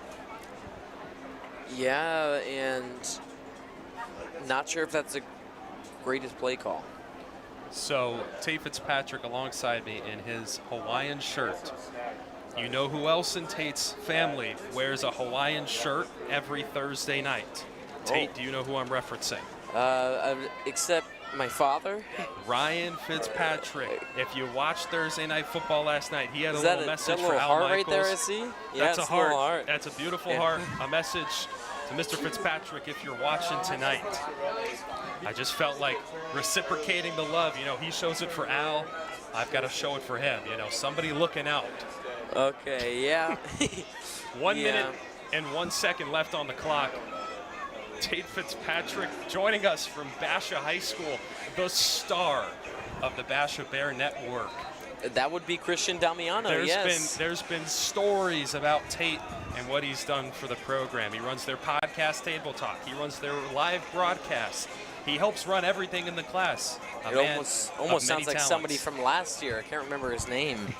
Jaden Ricken from last year kind of did that, filling in for his role.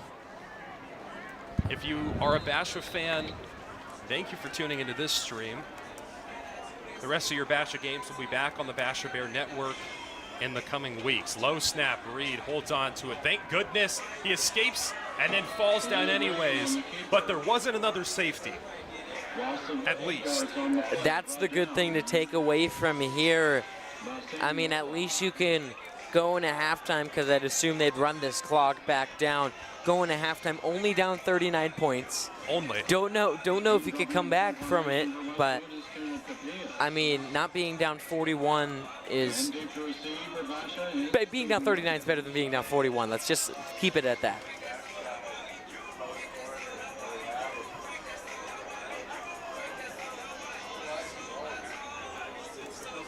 Clock ticking, difference of 8 between the game and play clock. They'll run it down, and they will take a timeout. Or will they? Yep, they will. They'll take a timeout. 8 seconds left, 4th and 21. Caden Williams back to receive the punt.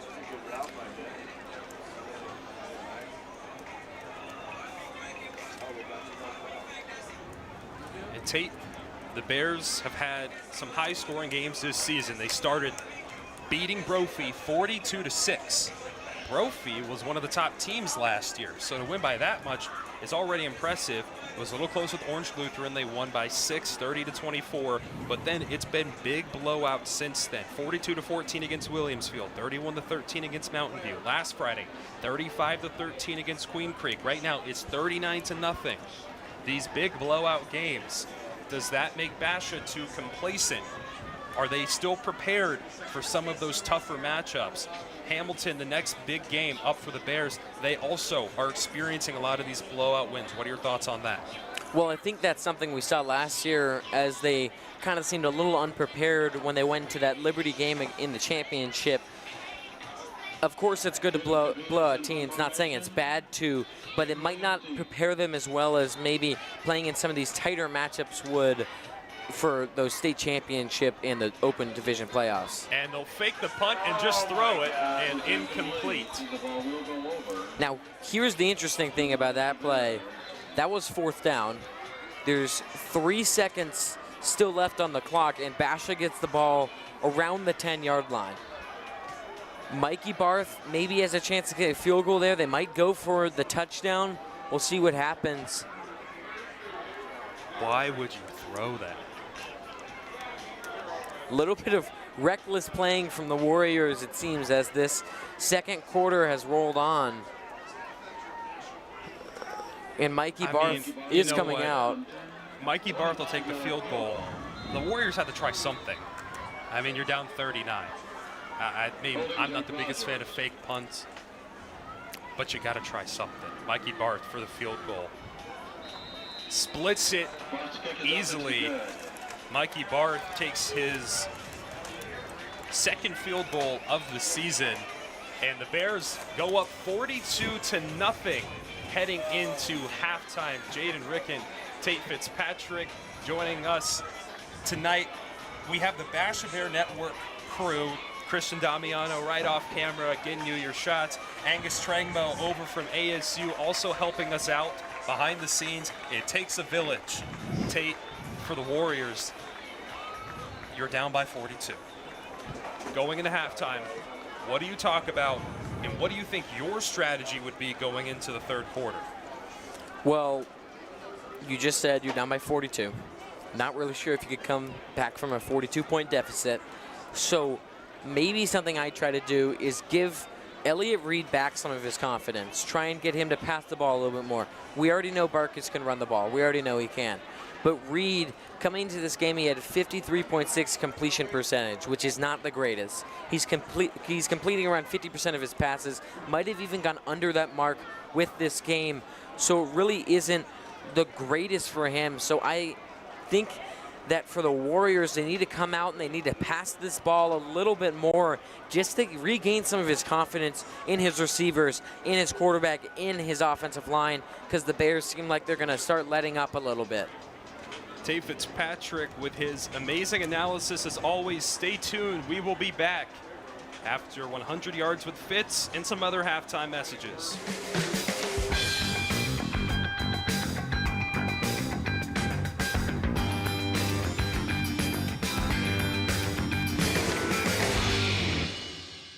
Welcome to 100 Yards with Tate Fitzpatrick, where we walk and talk to some of Basha's top athletes. And today we have Dejan Yarborough with us. How you doing, Dejan?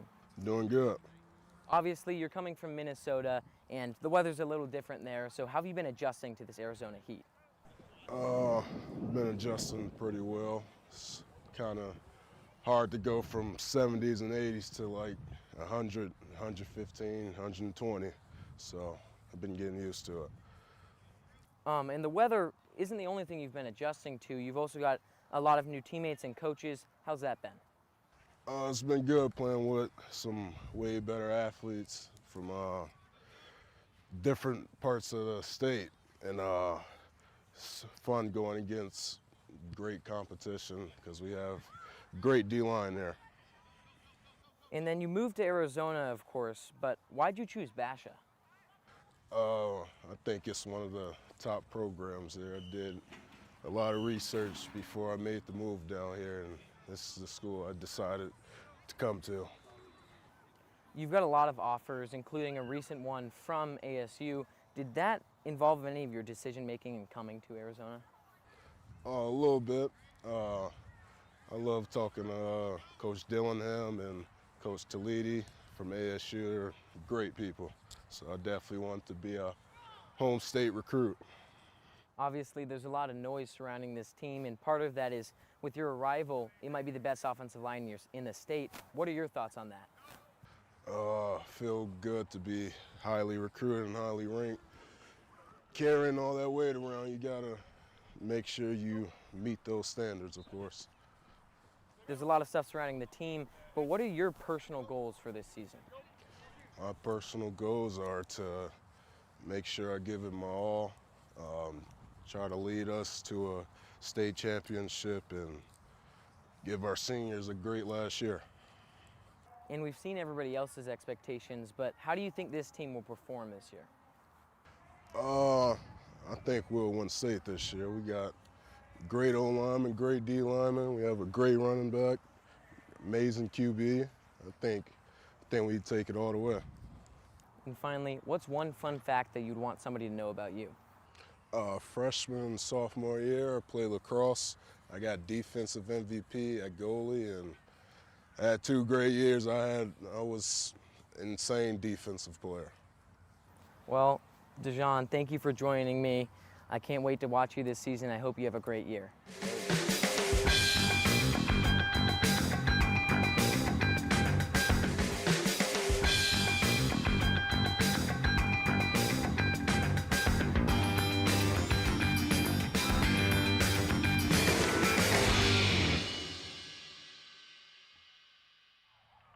Welcome back to 100 Yards with Fists, where we walk and talk with some of Basha's top athletes. And this week, we got Eli Kramer-Cronin fresh out of practice. Eli, how you doing? Good, how are you? I'm doing pretty good, and you guys started off this season on fire. What do you attribute some of that success to? We've been putting in a lot of hard work in the off season and in this heat, so to the coaches and all of our preparation. What makes you put in all that hard work to get better every day? I mean, we're reaching towards an ultimate goal, so we have to do what we have to do, you know, and that's to win a state championship. So the only way to do that is to put in hard work. And obviously last year you guys came up short in that state championship. How has that kind of pushed you to go further this year and try and bring it all home this year? It's definitely motivated us throughout the off season, and I mean, it sucks going that far and just to come up short. Yeah, but watching this team play a couple games already, you can just tell the energy's a little bit different. Why is that? I mean, we got a chip on our shoulder, and we also got a target on our back, so we're coming for it all this year. And then you're stepping up this year, leading the defense, kind of like you did last year, but this time the offense is a little bit weaker, I'd say, on that wide receiver positions. So how have your leadership responsibilities kind of changed? I mean, I don't think it's weak at all. I mean, we got leaders all over the place. That's what helps. So, I mean, I wouldn't say we have a weak point and a strong point. I think we're strong all the way around. And obviously, you just said the offense is one of the strong points in the team, and we already know the defense is because you're on it, right? What do you think makes both those sides of the ball so special? I mean, our coaches really prepare us for the games and what we need to know. So, I would say our coaches. You've talked a lot about how your coaches have prepared you for games this season. How is that different from last year? I mean, we have mostly the same coaching staff, but Coach Mac's a great leader, and he prepares us with all the good coaches that we have, so, yeah. And, I mean, I played last year, of course. You've got Coach Briggs, linebacker in the NFL, as your linebacker coach. How is your guys' relationship? Is he a good coach? Tell me a little bit about him. He's a great dude. Not only a great coach, I've learned so much from him in the past 2 years. But yeah, he's also just a good dude to be around. You know, he brings the energy when he's here, and it's fun to be around him. And we got to talk to Mark after that Orange Lutheran win, and he attributed a lot of his success to you being a good leader and teaching him a lot of what he knows about linebacker. How do you think you've stepped up as a leader in the past year? I mean, I would say pretty good. I'm not really a vocal leader. I more lead by example. But I mean, I had my mentor slash leader. It was Jack Blyer, and I kind of learned how to step into that role from him. So he helped out a lot with that. And obviously, you're a great football player. But one fact you want other people to know about you. I play the guitar. Really? Yes, sir. Are you a good guitarist, or? I would hope so. Okay, well, maybe next time you could play me a song. Thank you for coming on. It's been a pleasure having you, and I can't wait to watch you play the rest of this season. Yes, sir. Thank you for having me.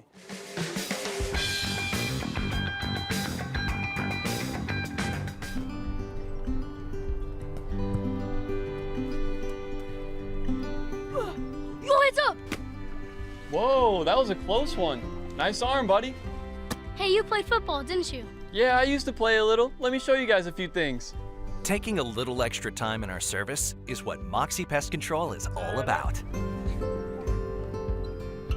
Moxie, the highest and most reviewed pest control company in Arizona. Protecting. Winning starts with confidence, and nothing builds confidence like a great smile. Dr. Jack Wright and Wright Orthodontics knows this better than anyone. He's a proud Westwood alum and a lifelong supporter of the Warriors. For years, Wright Orthodontics has been helping Westwood athletes and kids all over the valley get their best smile with braces or Invisalign. Right now, mention this ad and score $1,000 off any full braces or Invisalign treatment. Play your best game with your best smile from Wright Orthodontics. Welcome to Westwood High School, where tradition meets innovation. As Mesa's only international baccalaureate school, Westwood challenges students with world-class academics, hands-on career training, and unique team teaching model that helps every Warrior succeed. With a proud history, a vibrant community, and opportunities for every passion, from athletics to arts to service learning, Westwood is more than a school, It's a family. Westwood High School. Warrior proud, Warrior strong. When your car needs care, Mesa trusts the Auto Bar. Master technician Gabe Robinson and his expert team deliver full-service auto care with complete transparency. From routine maintenance to complex hybrid diagnostics, the Auto Bar services most makes and models, but specializes in Toyota and Lexus. With a perfect 5.0 rating on Carfax, you're getting Mesa's most trusted automotive experience. The Auto Bar, where expertise meets exceptional service. The Auto Bar, your car's best friend. Birds Toyota is proud to sponsor Westwood High School, the oldest high school in the East Valley, a place where generations have learned, grown, and built lasting traditions. The Burge family understands the value of community because we've been here for generations too, serving families across Arizona with the same pride and dedication. We're honored to stand beside Westwood High School, the Burge way. It's day.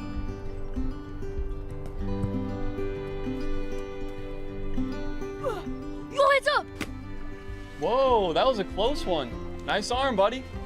Hey, you played football, didn't you? Yeah, I used to play a little. Let me show you guys a few things. Taking a little extra time in our service is what Moxie Pest Control is all about. Moxie, the highest and most reviewed pest control company in Arizona. Winning starts with confidence, and nothing builds confidence like a great smile. Dr. Jack Wright and Wright Orthodontics knows this better than anyone. He's a proud Westwood alum and a lifelong supporter of the Warriors. For years, Wright Orthodontics has been helping Westwood athletes and kids all over the valley get their best smile with braces or Invisalign. Right now, mention this ad and score $1,000 off any full braces or Invisalign treatment. Play your best game with your best smile from Wright Orthodontics. Welcome to Westwood High School, where tradition meets innovation. As Mesa's only international baccalaureate school, Westwood challenges students with world-class academics, hands-on career training, and unique team teaching model that helps every Warrior succeed.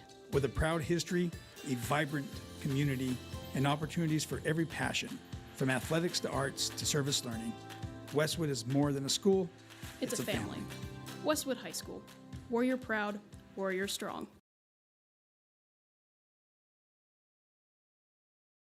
When your car needs care, Mesa trusts the Auto Bar. Master technician Gabe Robinson and his expert team deliver full-service auto care with complete transparency. From routine maintenance to complex hybrid diagnostics, the Auto Bar services most makes and models, but specializes in Toyota and Lexus. With a perfect 5.0 rating on Carfax, you're getting Mesa's most trusted automotive experience. The Auto Bar, where expertise meets exceptional service. The Auto Bar, your car's best friend. Birds Toyota is proud to sponsor Westwood High School, the oldest high school in the East Valley, a place where generations have learned, grown, and built lasting traditions. The Burge family understands the value of community because we've been here for generations too, serving families across Arizona with the same pride and dedication. We're honored to stand beside Westwood High School, the Burge way. It's different.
And welcome back from halftime. Jane Rick and Tay Fitzpatrick.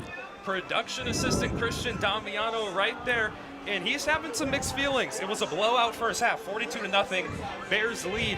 Chili C, his nickname, his dad actually went to Westwood.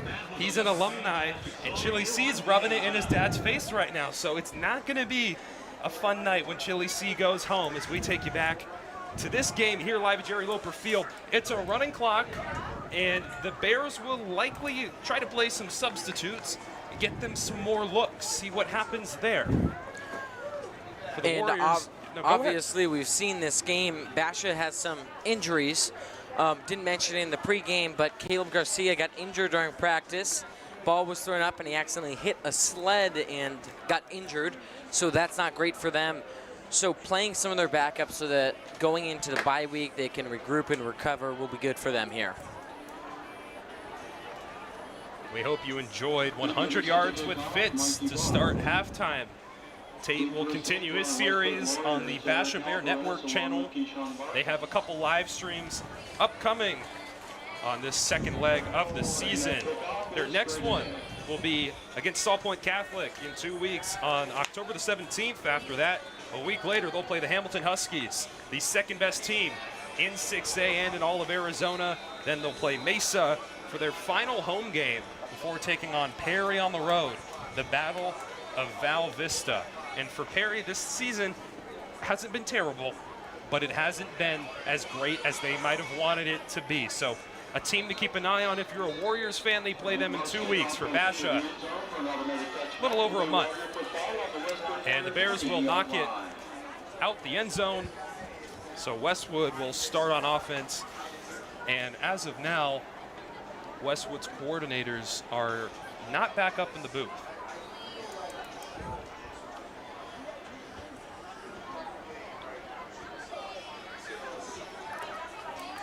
We appreciate everybody tuning in, and anybody coming over from the Basha Bear Network, we appreciate your support here on Big Show Productions. Handoff, first play of the second half. Barkus is thrown down at the 15-yard line. So the Bears defense still playing with that same intensity. Yeah, and we saw that the entire first half, Barkus just not being able to do anything after that first drive of the game. And I said it going into halftime, but if you're the Warriors, I feel like you just need to throw the ball a little bit more, boost the confidence of Elliott Reed, because right now it isn't the highest, so just get him some more reps throwing the ball. 2nd and 13, loss of 3 for Barkus on first down. Keep in mind, it's a running clock, so it should be a much faster second half. Quick pass, Reed. Might have had a hand on it, but the pass is complete.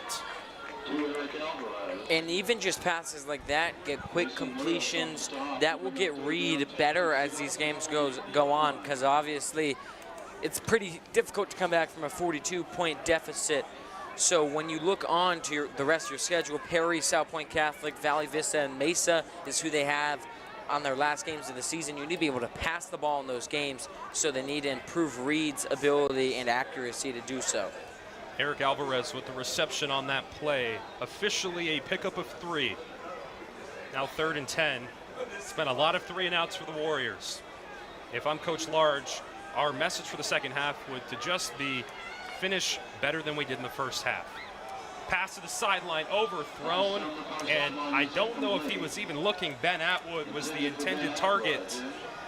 So a 3 and out for the Warriors, and with their offense, I didn't see many changes. Yeah, and I mean, there's a saying, you know, 3rd time's the charm, but that's not what happened on that play right there. 3rd or 4th time they've run the little streak down the sideline, and it was just overthrown right on in to the out of bounds. So not sure if that's really the play you want to continue to run if you're Westwood. The punt is actually caught this time, and then it's off past the 50. Misses the tackle, and Caden Williams finds a hole to the right side. Sneaks past, and then finally thrown out of bounds at the 20-yard line. So Williams still fighting, even up 42-0 on his punt return. looking a little bit like Hamilton right now. All gas, no brakes, as I said earlier. They don't seem like they want to stop, but we'll see as the offense takes the field. And Jake Rogers is in the game instead of Brody Veers, as he will be rested going into the bye week.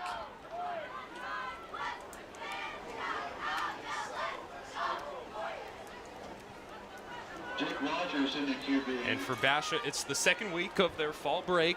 They have a bye next week, but they had to play through all of their break games on both weeks. And Tate, last week they played Queen Creek, and that was another blowout for the Bears. Yeah, they really controlled the game, up 35-0, and then they put their backups in, of course, and Queen Creek scored 13, but the Bears all season long have had these blowout wins. 9:05 on the clock, the handoff. Works his way through traffic, but then he'll get pushed backward. Josh Gaines thrown down at the end of the play. Xavier Lundy, the Warrior, to make the contact. And Gaines right there looked like he was playing a little bit of hopscotch in the backfield, jumping all over the place. Not something we see from him often. He's more of a bruiser, get in and break some tackles kind of guy, but gain of 3. Gaines remains in the backfield. They'll go back to him, and he dances his way for a first down, and he's still going. He'll get stopped at the 5, and he had the momentum. If he didn't have that Warrior in front of him, he would have gone into the end zone. Yeah, and just like I just said, breaking tackles left and right there. He almost reminds me of Isaiah Pacheco on the Chiefs. He's an angry runner, stomps on the ground every time he's running downfield, and that's another example of that there. Pacheco's not been great for my fantasy team this year.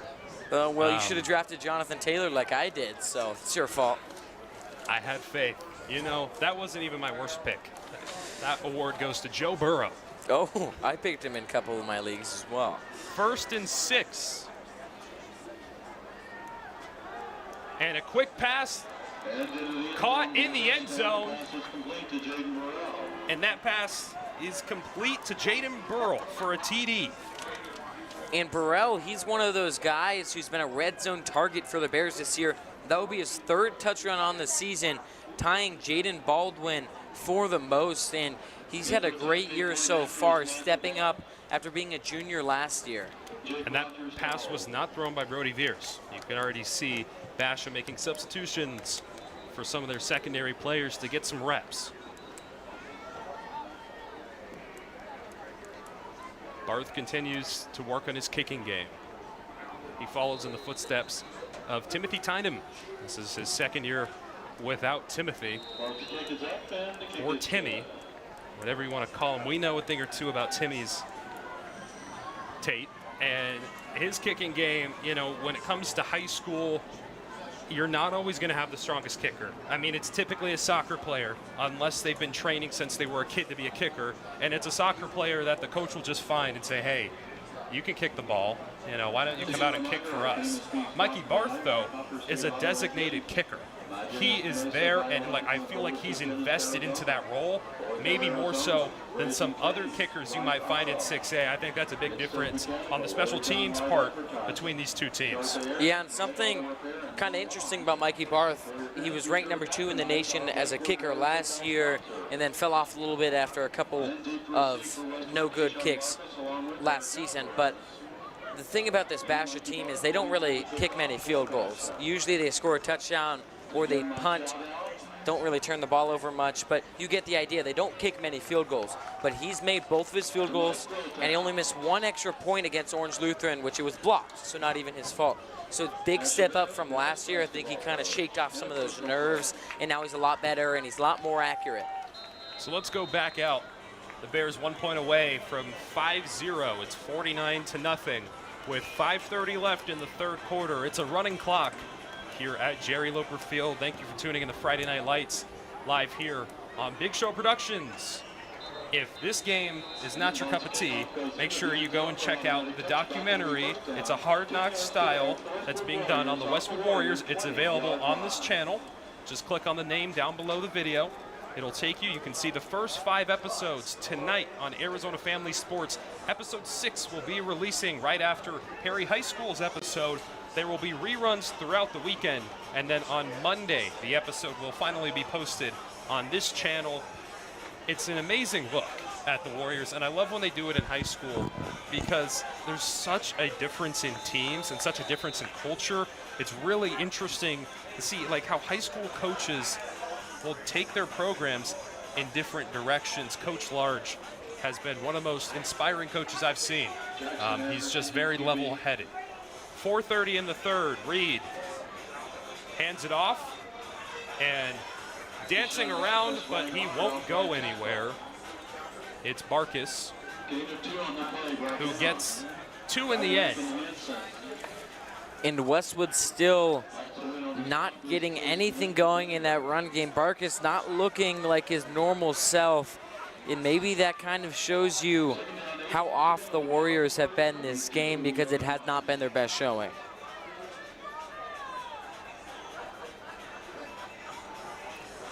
Two receivers, and they'll give it to Barkus on the left side. Barkus gets buried at the line of scrimmage. And this Basha D-line, even when you have your backups in and your starters aren't really playing, you see Ocean Byard getting in there, as well as Landon Wade playing an unusual defensive tackle position, but even with the change up in positions and these backups in, they're still a dominant unit. 3rd and 9.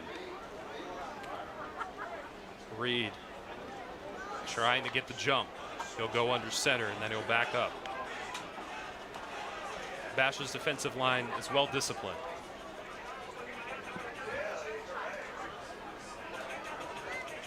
Reed, and that's not Reed. The pass is thrown, and replacing Reed is Jackson Anderson. And flags do fly. Looks like a late hit on Basha.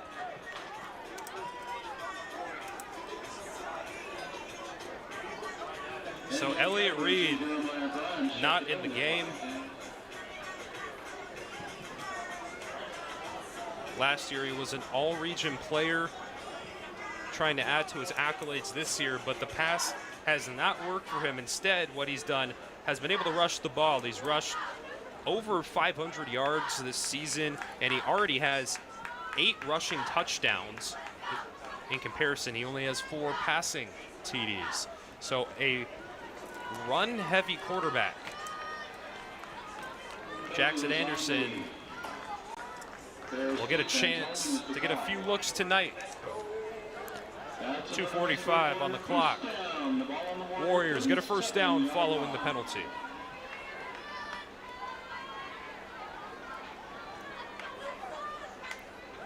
Bears bring 4. Quick pass to the side, and I don't know if they even made an effort. Ben Atwood, it feels like he didn't even reach. I mean, they're trying to get him the ball. He's had so many targets this game. Some of them, admit, bad throws, but sometimes he just doesn't seem to be trying to go for the ball. And this quarterback switch up to Jackson Anderson doesn't seem to have changed much because this passing game still seems to be grounded. And they have been grounded not just against the Bears. Every other opponent they've played so far this season, Burbank, Desert Ridge, Shadow Ridge, McClintock, Desert Vista, the pass has not worked on any of them. Barkus escapes and then jumps. A great tackle made by Basha to bring him down. That's Jeremiah Grimes with the tackle. And Westwood, I feel like the only thing you can take away from this game is if you want to go into the 6A playoffs and make a statement, make a splash in the playoffs, you're going to need to have a pass game because that's something they've been lacking this game and lacking all season, quite frankly, within the past 2 games, not including this one. They only had 99 yards in the air, so that's something they really need to improve on. 3rd and 6 on their own 41. Drop back, Anderson takes off and slips at the 40. Turf Monster got him on that one. Yeah, and we see number 41 from the Bears, Jackson Greenberg, not somebody who we see in much, get that tackle there. And they will bring out the punt crew. I think it'll be another fake, Jaden. No. I don't know if they will ever attempt a fake punt again. I don't know. I wouldn't be surprised. They looked for Sine Tenge on the pass on that fake punt, and his back was turned to the ball. I don't know if there was miscommunication or it wasn't designed that way. Got deja vu from the Washington game on that one. This one has some power on it, and it will roll down to the 19-yard line. So a good punt from the Warriors. 15 seconds left in the third quarter, and the running clock is just chewing it away. The Bears want to get out of here early, and it looks extremely likely. I mean, this third quarter already ended, and I mean, I guess it did start 15 minutes ago, or 12 minutes ago, because it's been really quick. And Tate, I'll give you the stage. Promote the Basha Bear Network. You're the president of the club. You have a co-president who's here tonight helping Christian Damiano. What are you guys about at Basha for maybe people tuning in who don't know much about you? I mean, well, we just won gold at Nationals, best of the nation for anchoring. I mean, of course, you were on that team, so got to brag about that a little bit, but make sure to tune in. We got 2 podcasts, Table Talk, and then the recently renamed Basha Buzz, the Bear Buzz. That's a good one. Yep, Shruti Rajesh, one of the leading people in that, and she's really good at what she does. An all-girls podcast. Huh? An all-girls podcast. Yes. And Tate will cover the sports on Table Talk, but if you're not interested in the sports and you just want to hear about pop culture and interviews and whatever's the talk, you can catch that on Bear Buzz. They talk about anything and everything, so that's a good one to catch. And you saw the 100 yards at halftime, so make sure to tune into those. New one will be coming out soon. So on the opposite side of the field to start the fourth quarter, Basha will get the ball on the 14. And I think that might be on the left side. Roberts, oh, he could not break the tackle. It looked like he might have been able to cut it to the edge, but no. Tackled by the ankles, brought down at the 5-yard line. And Roberts, I get you're up 49 points right now, but is it really the play to run 10 yards behind the line of scrimmage, trying to make something happen? I'd rather lose 2 yards than 9 yards, in my opinion. So I would have just kept on going left. You lose some yards, whatever, but now you're lined up in the end zone if you're Jake Rogers. Yeah, it's 2nd and 19. They'll keep it on the ground. Barkas brought down swiftly. Carling to bring him down alongside Sine Tenge. Carling, a transfer from Mesa Heritage. This is his first season with the Warriors, and the Warriors are a family-based team. A lot of their players grew up in Mesa. They're not transferring in. Mesa in general is not necessarily known for its destination schools, especially not Westwood. So it's not often you see a transfer, but Carling, he's such a great guy to be around, and he's such a fun person when I've had the opportunity to talk to him. He always seems like such a leader, and he's so friendly. There is a really great episode with him on the documentary where you get an inside look. He's just such a character to be around.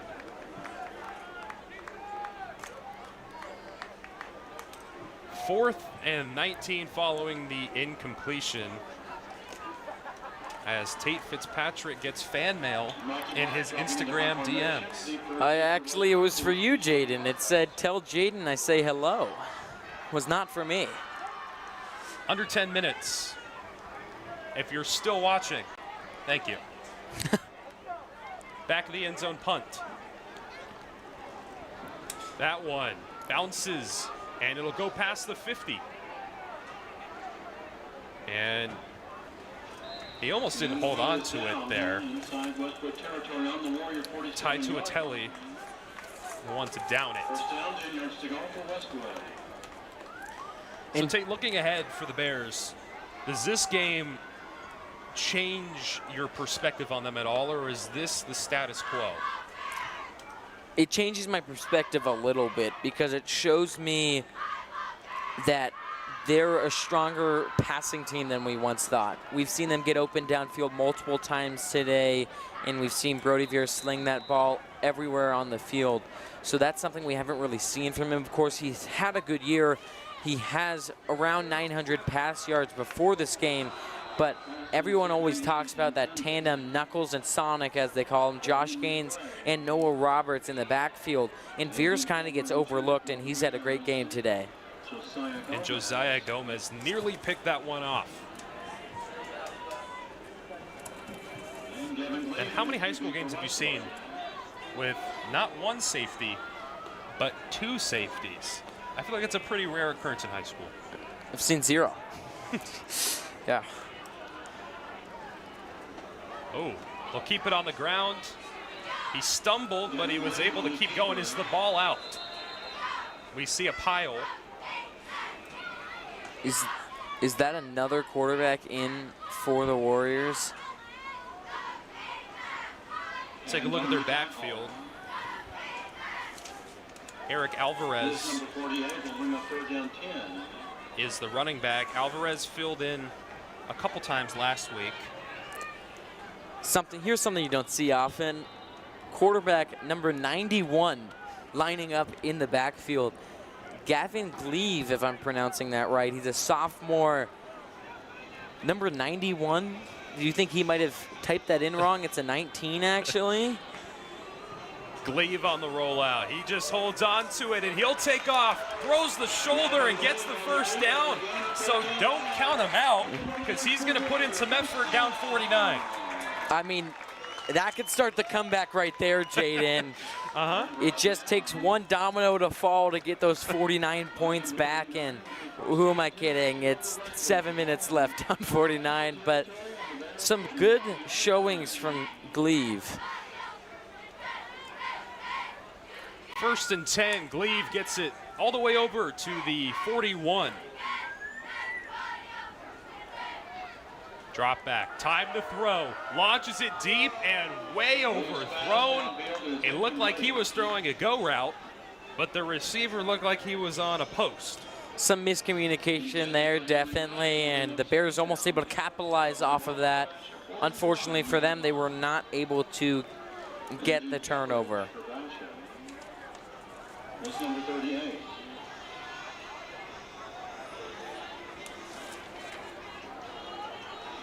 Second and 10 following the incompletion. And that pass is batted down. Gleave tried to fake the handoff, hoping the defenders would latch on to Alvarez. Unfortunately for the Warriors, they kept their eyes right on the ball. And that's a defensive line that's extremely well coached, Tate. Yeah, they really are. Coach DK, as they call him, that defensive line coach, really teaches them well. You see it every play. They count the snap. They have quick hands. Whatever it is, they're good at it. Gleave throws it. Backfield reception is caught by Alvarez, and Alvarez takes a big hit at the 40-yard line. Kaiser Wilson, correction. Gomez in on the tackle. And that might have been one of the longest 1-yard gains I've seen. Alvarez had caught the ball about 9 yards behind the line of scrimmage and had 3 tacklers in front of him and able to get a gain of 1 yard. 4th and 9. Gleave feels the pressure, and he is brought down. So a turnover on downs and another sack for the Bears as we have 5 minutes left in this game. Stay tuned. We'll be right back after these messages. Welcome to Westwood High School, where tradition meets innovation. As Mesa's only international baccalaureate school, Westwood challenges students with world-class academics, hands-on career training, and unique team teaching model that helps every Warrior succeed. With a proud history, a vibrant community, and opportunities for every passion, from athletics to arts to service learning, Westwood is more than a school, it's a family. Westwood High School. Warrior proud, Warrior strong.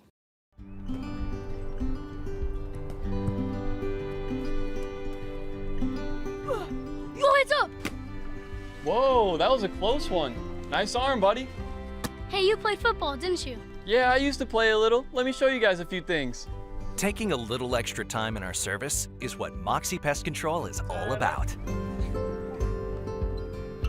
Moxie, the highest and most reviewed pest control company in Arizona, protecting what matters most.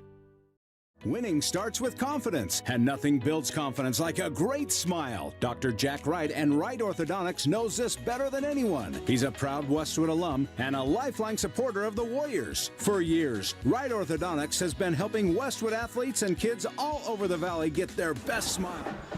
And welcome back. Some more messages from our wonderful sponsors here at Big Show Productions, who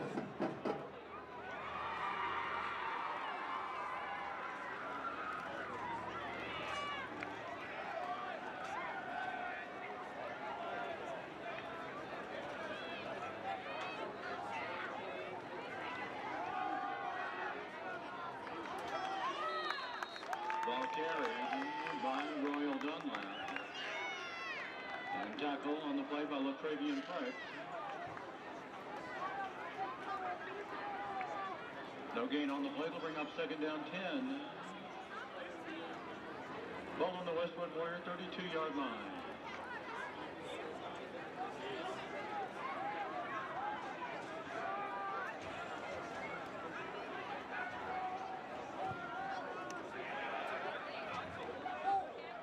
Ball carried by Royal Dunlap. Tackle on the play by Max Smensky. Also getting in on the stop for Westwood is Dorian Resendez.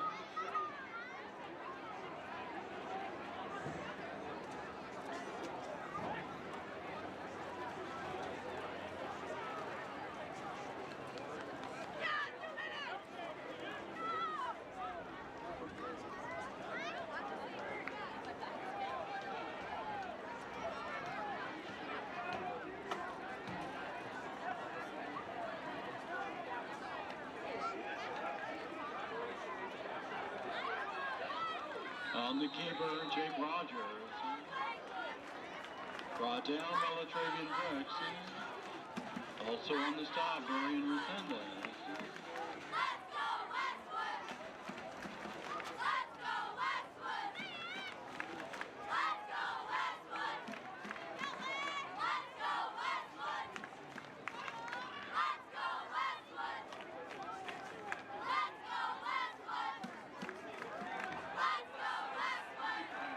And into the end zone, Lemuel L.J. Williams for the touchdown.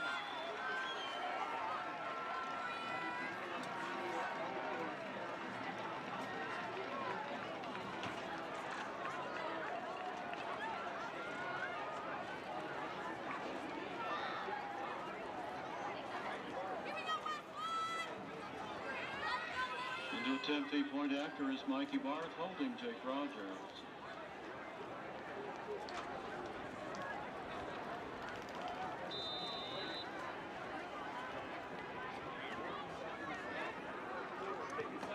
Bart's kick is up, and the kick is good.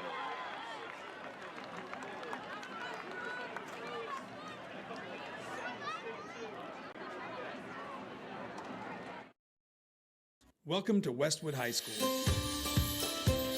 where tradition meets innovation. As Mesa's only international baccalaureate school, Westwood challenges students with world-class academics, hands-on career training, and unique team teaching model that helps every Warrior succeed. With a proud history, a vibrant community, and opportunities for every passion, from athletics to arts to service learning, Westwood is more than a school, It's a family. Westwood High School. Warrior proud, Warrior strong. Westwood High School Principal Dr. Christopher Gilmore. Warrior Athletic Director Coach Brady Bond. Westwood Athletic Director Randy Peterson. Warrior Equipment Managers Randy McCullough and Mike Curtis. And West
Birds Toyota is proud to sponsor Westwood High School, the oldest high school in the East Valley, a place where generations have learned, grown, and built lasting traditions.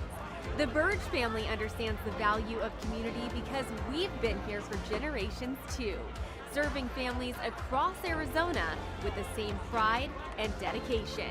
We're honored to stand beside Westwood High School, the Birds way. It's different. When your car needs care, Mesa trusts the Auto Bar. Master technician Gabe Robinson and his expert team deliver full-service auto care with complete transparency. From routine maintenance to complex hybrid diagnostics, the Auto Bar services most makes and models, but specializes in Toyota and Lexus. With a perfect 5.0 rating on Carfax, you're getting Mesa's most trusted automotive experience. The Auto Bar, where expertise meets exceptional service. The Auto Bar, your car's best home.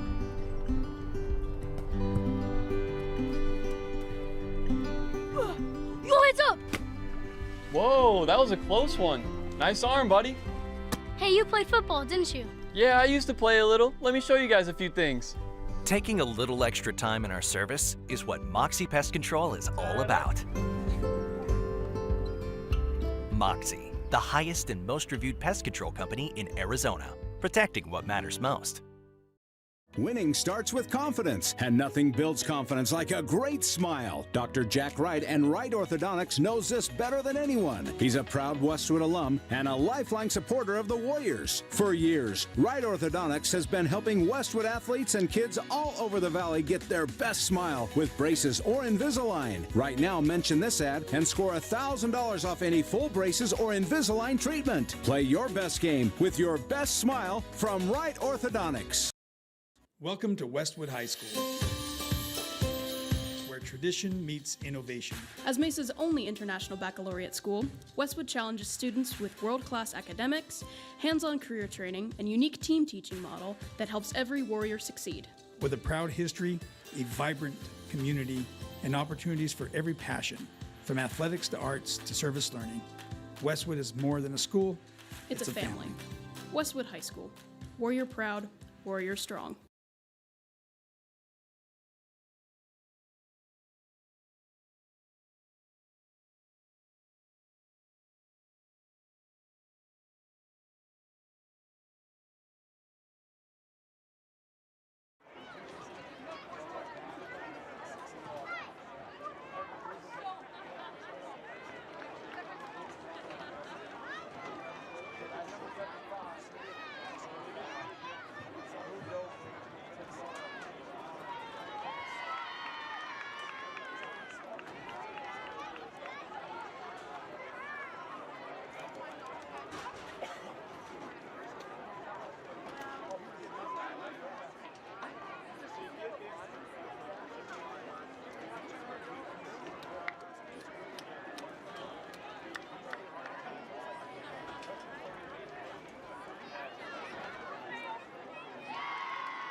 I'm down here on the sideline with Noah Roberts. And Noah, how do you think you played today?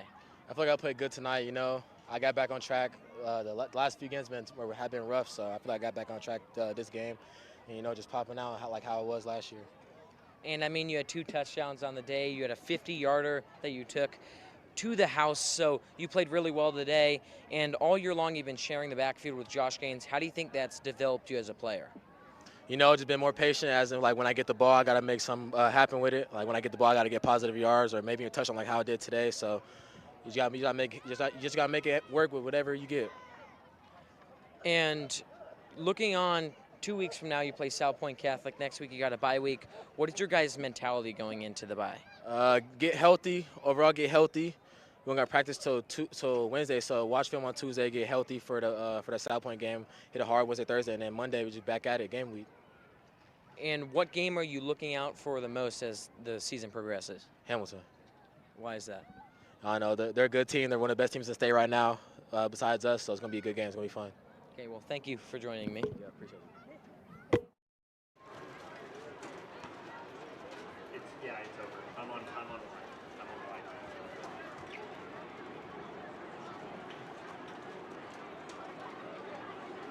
Okay.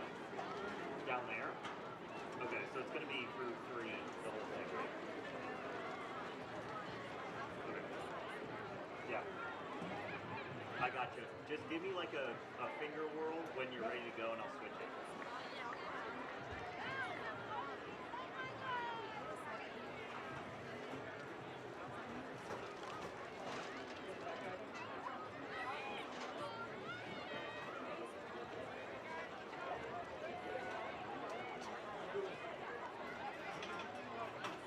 Okay. Give me a finger twirl and I'll go. Yeah. Just give me a signal and I'll go. No, I'm not. Okay.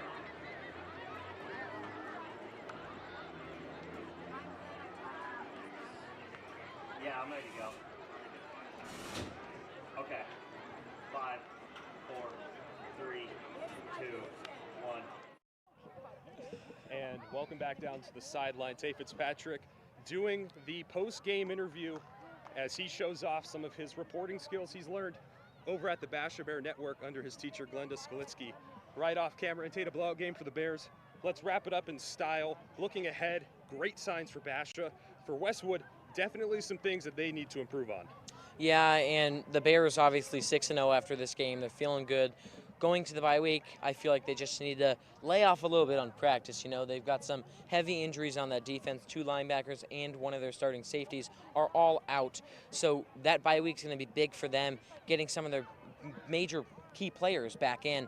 And as for Westwood, they just got to pass the ball more. They got to trust their quarterback. They got to trust their receivers, because obviously you've got one of the best running backs in 6A on your offense, but you have to trust your quarterback if you want to win these games. And so region play starts with a W for the Bears and an L for the Warriors. We appreciate you tuning into Big Show Productions Live. Jaden Ricken alongside the voice of the Basha Bears, Tate Fitzpatrick, on this special collaboration with the Basha Bear Network. We appreciate you tuning it in. As many times as I've mentioned it, I'll mention it again. Make sure to check out episode 6 of the documentary airing tonight on Arizona Family Sports, and its reruns throughout the weekend. Thank you guys, and have a great rest of your evening.